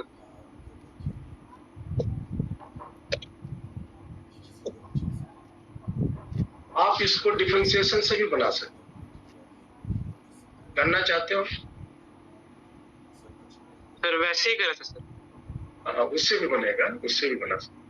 मिथलेश जानना चाहते हैं इस कॉन्सेप्ट को डिफरेंशिएशन से? बता दीजिए सर, लंबा हो जाएगा वो मैक्स है? देखते हैं, लंबा हो जाएगा वो। लंबा हो जाएगा कोई बात नहीं, लेकिन कॉन्सेप्ट फिजिक्स को आना चाहिए ना। जी सर। लंबा छोटा से मतलब नहीं है, सबसे पहले मतलब है कि हमसे प्रॉब्लम डिफरेंट मेथड से है। ए से चलना शुरू हो रहा है, यहाँ से इसकी दूरी आपकी है, हमें नहीं पता कि कहाँ से इसको, यहाँ से चलना शुरू किया, हमें नहीं पता कि कहाँ से इसको, ये वाली डी दूरी हम ले लेते हैं शुरुआत में, जहाँ से बस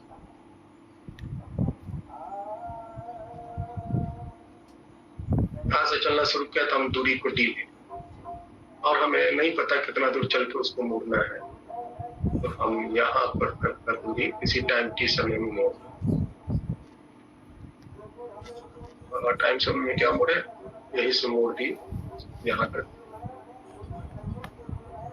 ये वाली टाइम हम बता देते हैं और डायरेक्ट हम यहाँ का टाइम निकालते हैं। ये तो पता है कि स्पीड यहाँ का v1 है, यहाँ का स्पीड v2, और ये वाली दूरी हमें x निकालनी है, ऑटोमेटिकली ये वाली दूरी कितनी हो जानी है, ये वाला दूरी हो जाएगा एक्स स्क्वायर प्लस एल। तो बताओ यहाँ तक पहुंचने का टोटल टाइम क्या होगा, ये वाली दूरी कितनी हो गई, टोटल डी में एक्स घटाते हैं, डी माइनस एक्स,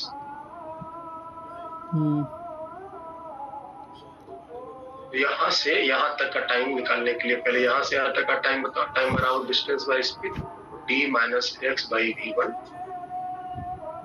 प्लस फिर यहाँ से यहाँ तक का टाइम डिस्टेंस बाय स्पीड, यहाँ का डिस्टेंस हो गया root under x square plus L square divided by v2,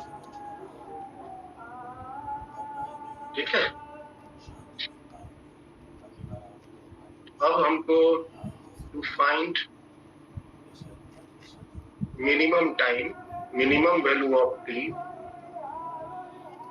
with respect to x, relation सजा लिया और फिर कॉन्सेप्ट लगा दिए, तो डी बाई डी एक्स निकालना, इसको जीरो पुट करना, दिस इज द कंडीशन। चलो डिफरेंशिएशन करना शुरू करो, dt बाई डी एक्स बोलो भाई, 1/v1 कॉमन है, d का डिफरेंशिएशन तो जीरो हो जाएगा क्योंकि d तो कांस्टेंट है, माइनस एक्स का 1 प्लस इधर आ जाओ 1/v2, रूट का डिफरेंशिएशन, रूट का डिफरेंशिएशन क्या होता है, 1/2 root x, 1 by root under x square plus L square, ये आएगा जी सर, नीचे, और ऊपर में डिफरेंशिएशन एक्स स्क्वायर का 2x और एल स्क्वायर का 0, क्योंकि एल तो फिक्स है, ये वाली फिक्स है, ये वैल्यू आ गया, 2 कैंसिल हो गया,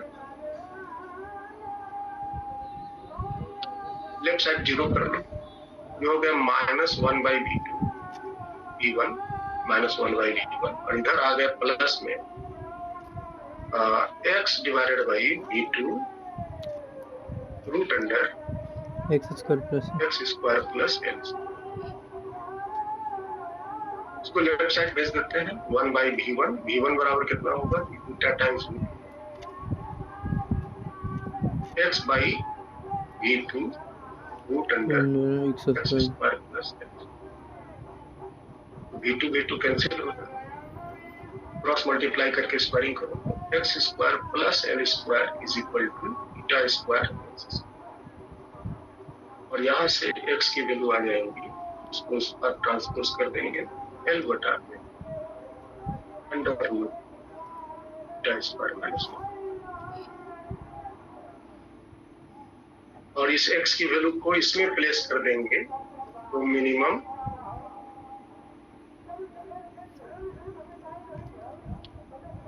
टाइम आ जाए। समझ में आया बेटा? Yes sir. तो मिनिमम टाइम निकालने के लिए आपको ये टोटल दूरी दिया होना चाहिए, तभी जाके आप करेंगे। टोटल दूरी शायद नहीं दिया है, ए से डी की दूरी दिया होना चाहिए, तभी आपको मिनिमम टाइम निकलेगा। यहाँ से यहाँ तक का दूरी दिया रहेगा, तभी मिनिमम टाइम निकलेगा। हाँ, अगर हमको सिर्फ ये x निकालना है, ये दूरी देने की जरूरत नहीं, ये दूरी देने की जरूरत नहीं है, सिर्फ अगर x निकालना है। चलिए नेक्स्ट क्वेश्चन क्या था?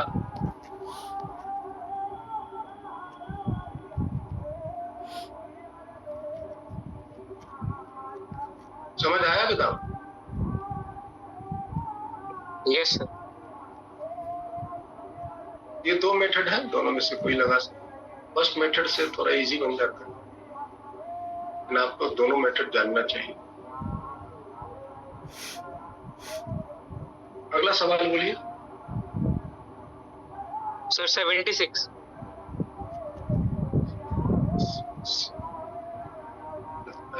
वर्किंग एनर्जी में चला गया क्या? नहीं सर, वो एनएलएम का ही है।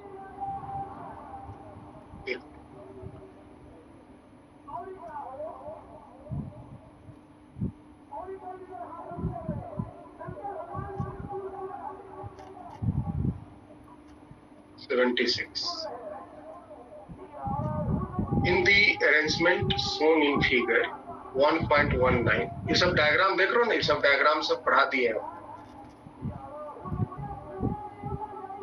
ये सब डायग्राम बताया है ना। चलो 76 के क्वेश्चन देखते हैं, क्या है question. In the arrangement shown in figure 1.19, कहाँ है भाई 1.1?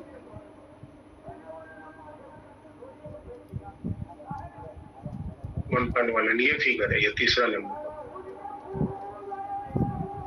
ठीक है, क्या चाहिए इसको? The mass of body 1 is eta 4 times as great as the mass of body 2. मतलब पहला बॉडी का मास ज्यादा है 4। The height h is 20 centimeter. The mass of the pulley and the thread as well as the friction are negligible. पुली का मास negligible है और thread का भी नेग्लिजिबल है और फ्रिक्शन भी negligible. At a certain moment, the body 2 is released and the arrangement set in motion. What is the maximum height that the body 2 will go up? इतनी maximum height तक body वो जो है वो जाए। अगर हम एक को छोड़ दें, एक का मास दूसरा से 4 गुना है, एक को छोड़ दें, बताओ क्या क्या बातें यहाँ हो सकती हैं? इस डायग्राम में क्या क्या बातें हो सकती हैं? अगर हम छोड़ देंगे, इसका मास 4 गुना है इससे, ये जो 1 वाला नंबर है वो धड़ाम से नीचे की तरफ आएगा और साथ ही साथ ये ऊपर जाएगा। ठीक है, और एक बात, अगर ये नीचे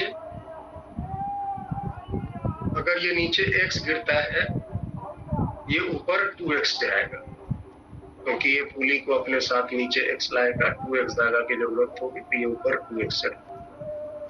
इसी समय अगर इसकी वेलोसिटी v होगी तो इसकी वेलोसिटी 2v होगी, और इसका एक्सेलरेशन a होगा तो इसका एक्सेलरेशन b। ये सब इंफॉर्मेशन सब हम जानते हैं। फिर क्या होगा, जब ये ग्राउंड को हिट करेगा,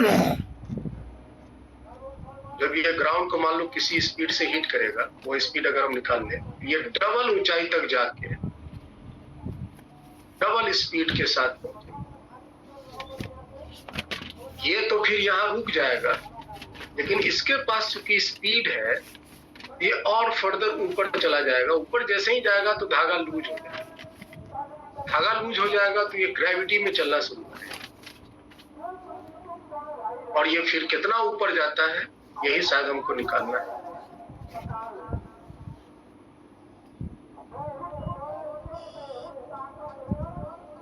ये कितना ऊपर जाता है, 26। क्या पूछता है, what is the maximum height that the body will be, यही हमको निकालना है। हम निकालते हैं उसको।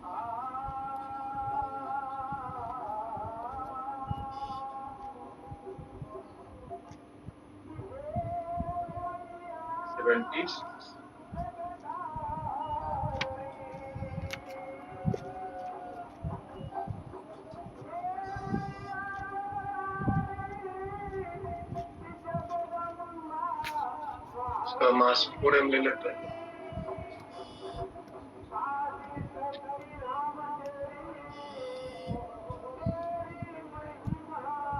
ना, ऐसा फिगर तो नहीं है सर। उधर पुली है सर। हाँ? सर उल्टी वाली साइड पुली था। अच्छा।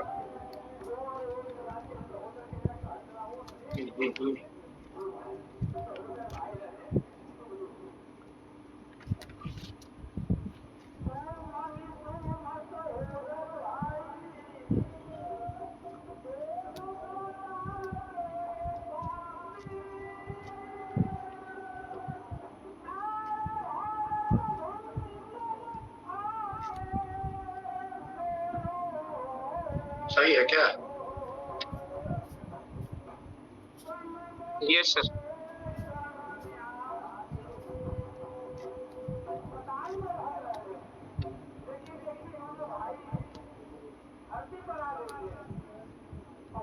इसके मास 4m है, इसके मास 10। ठीक, चलिए आगे बात करते हैं।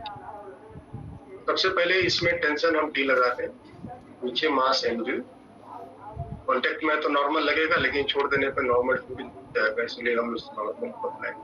ये टेंशन टी, यहाँ भी टी, वही धागा इधर भी गया तो यहाँ भी टी, यहाँ भी टी, यहाँ पे हो जाएगा 2t, क्योंकि पुली मासलेस है। यहाँ भी होगा 2t, और नीचे में हो जाएगा 4m। छोड़ देंगे तो ये नीचे गिरेगा एक्सेलरेशन a से, और ये ऊपर जाएगा एक्सेलरेशन a से। क्वेश्चन फटाफट बताइए, इसका इक्वेशन बताइए 4m का। 4ma equal to 4mg minus 2t, और इसका बताइए 2m into 2a equal to d minus 2g। इसको 1 बोलो, इसको 2 बोलो, और क्या करूं कि एक में जोड़ दो, 2 से क्वेश्चन को बनाता। तो t माइनस 2t है, 2t कैंसिल हो जाएंगे, 2 से इसमें गुना किया तो 2 दूनी 4 4 8 ma हो जाएंगे लेफ्ट साइड में। राइट साइड में 4mg में 2mg घट जाएंगे, 2mg हो जाएंगे। m और m कैंसिल। एक्सेलरेशन के जो मास, एक्सेलरेशन के जो वैल्यू होंगे, कितने हो गए एक्सेलरेशन? g/4।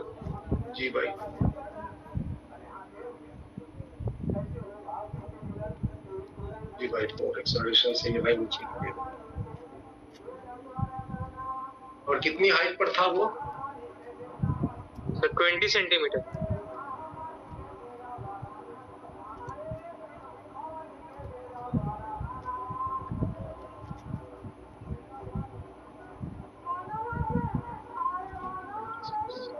20 सेंटीमीटर। ये यहाँ से 20 सेंटीमीटर तक नीचे आने में कितनी स्पीड तक पहुंचेगा ये? तो v square equal to u square plus 2s लगा दो। स्टार्टिंग तो 0 से हुआ, रिलीज्ड फ्रॉम रेस्ट, तो u का मान 0, एक्सेलरेशन इज g/4 और s हो गया 20 सेंटीमीटर पॉइंट। तो v स्क्वायर की जो वैल्यू हुई या v की जो वैल्यू हुई, पॉइंट हटाएंगे तो नीचे 10 हो जाएंगे, रूट अंडर 2 2 4 4 1 हो जाएगा। g/10 स्पीड हो जाएंगे इसकी स्पीड g/10 हो जाएगी। ऐसा करते हैं, h के टर्म में वैल्यू निकालते हैं। ठीक है सर वेलोसिटी निकाले बिना भी तो सर हो सकता है। हाँ, देखो ना, सर, acceleration- निकाले बिना नहीं होगा। यहाँ पर जो वेलोसिटी आया उसकी स्पीड कितनी हो जाएंगी? 2v हो जाएगी। ये जब नीचे सटेगा तो ये ऊपर चढ़ेगा ना बेटा, हाँ सर। और ये 20 सेंटीमीटर नीचे आया तो ये 40 सेंटीमीटर। नहीं सर, मैं बोल रहा था कि वो जैसे सर नीचे आएगा जब वो, तो सर उसका टाइम निकाल। तुम टाइम वाइम जो निकालना निकालो, पहले समझो इसको क्या पूछ रहा है। बाकी दुनिया जहान का तुम निकालते रहो, तुम्हारी मर्जी। टाइम निकाल सकते हैं, बहुत सारा चीज है, एनर्जी निकाल सकते हैं। ये अगर यहाँ भी स्पीड से पहुंचा, तो यहाँ पर वो भी 2v स्पीड से पहुंचेगा। बताओ। Yes sir. और ये 20 सेंटीमीटर नीचे गिरा तो ये 40 सेंटीमीटर ऊपर चढ़ेगा। Yes sir. अब ये तो रुक गया ना, ये जो नंबर 1 ब्लॉक है ये तो रुक गया सरफेस के कांटेक्ट के कारण, तो नीचे जाना नहीं। लेकिन इसके पास स्पीड है 2v, तो 2v के कारण क्या होगा? 2v के कारण क्या होगा कि अब ऊपर का धागा में टेंशन 0 हो गया। यही टेंशन ना इसको ऊपर खींच के ले जा रहा था। Yes sir. यही टेंशन इसको ऊपर खींच के ले जा रहा था। धागा लूज होगा तो टेंशन 0 होगा, और इसके पास स्पीड है, इसके पास स्पीड है 2v। तो अब ये ग्रेविटी में आ गया, जिसके डायरेक्शन, ऊपर का डायरेक्शन में एक्सेलरेशन होंगे माइनस, और इस माइनस जी के कारण ये और ऊपर जाता जाएगा और कहीं जाकर ये रुक जाएगा। अब इसकी हाइट यहाँ से कितनी होगी वो निकालो, बताओ। v square by 2g is equal to u square is 2v plus 2a, a means minus g into s, s means यहाँ से h की वैल्यू हो जाएंगे 2 दूनी 4 v स्क्वायर डिवाइडेड, ये तो 2 से कैंसिल हो गए। v स्क्वायर की वैल्यू मैंने निकाला है g/10, और ये g एक और आ गया, तो ये और ये कैंसिल हो, ये हो गया 2/10 0.5 0.2 मीटर 20 सेंटीमीटर। हाँ सॉरी। तो ये फर्दर यहाँ से 20 सेंटीमीटर चढ़े, और यही उसकी मैक्सिमम हाइट।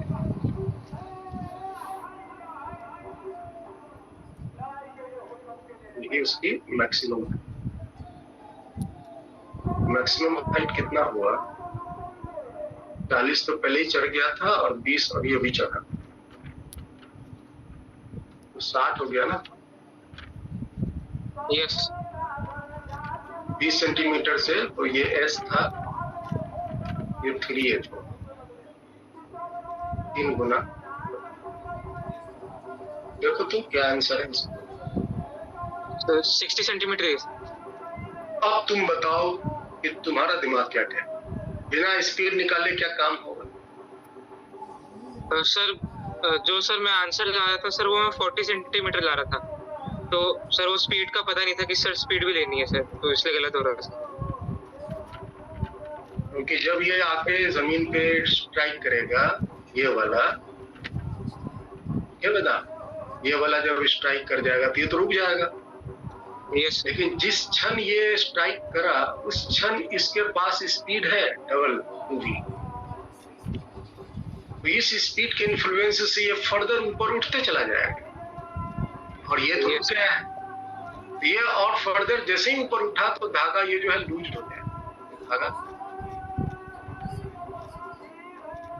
ये ग्रेविटी में आ गया। पहले ये टेंशन के इन्फ्लुएंस से ऊपर जा रहा था एक्सेलरेशन 2s से, अब ये जब टेंशन गायब हो गया तो ये अब ग्रेविटी जिसके इन्फ्लुएंस से ये फर्दर h हाइट ऊपर उठ कर रुक जाएगा,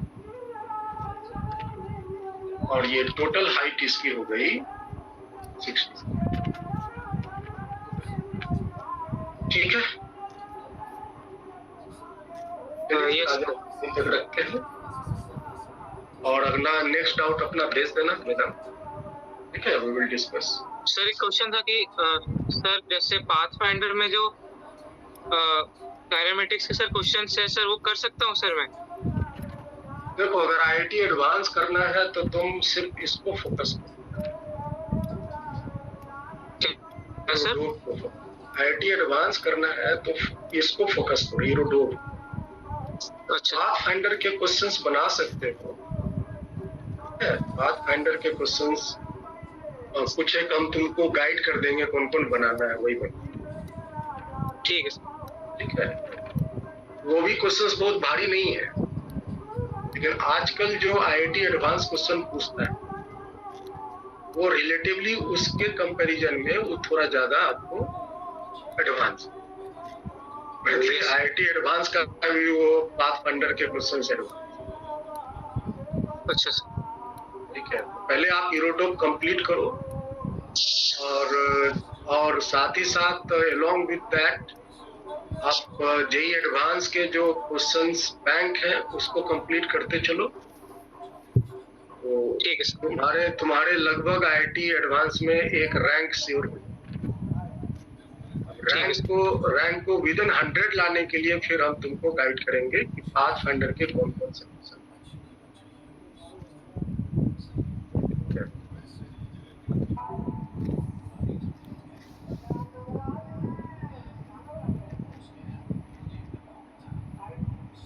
A small block is sliding on frictionless inclined plane that is moving upward.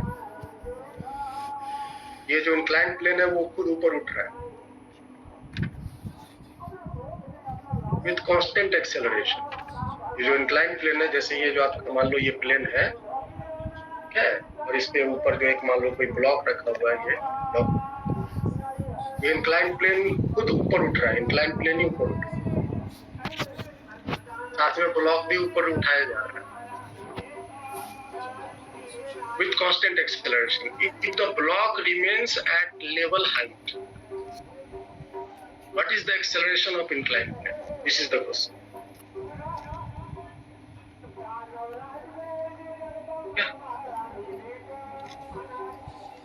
चार ऑप्शन है, आप निकाल के हमको बताओ, कहीं से भी नहीं देखना, उसको नहीं ढूंढना, बस ये दिमाग में भर लो और इस पर तुम प्रैक्टिस।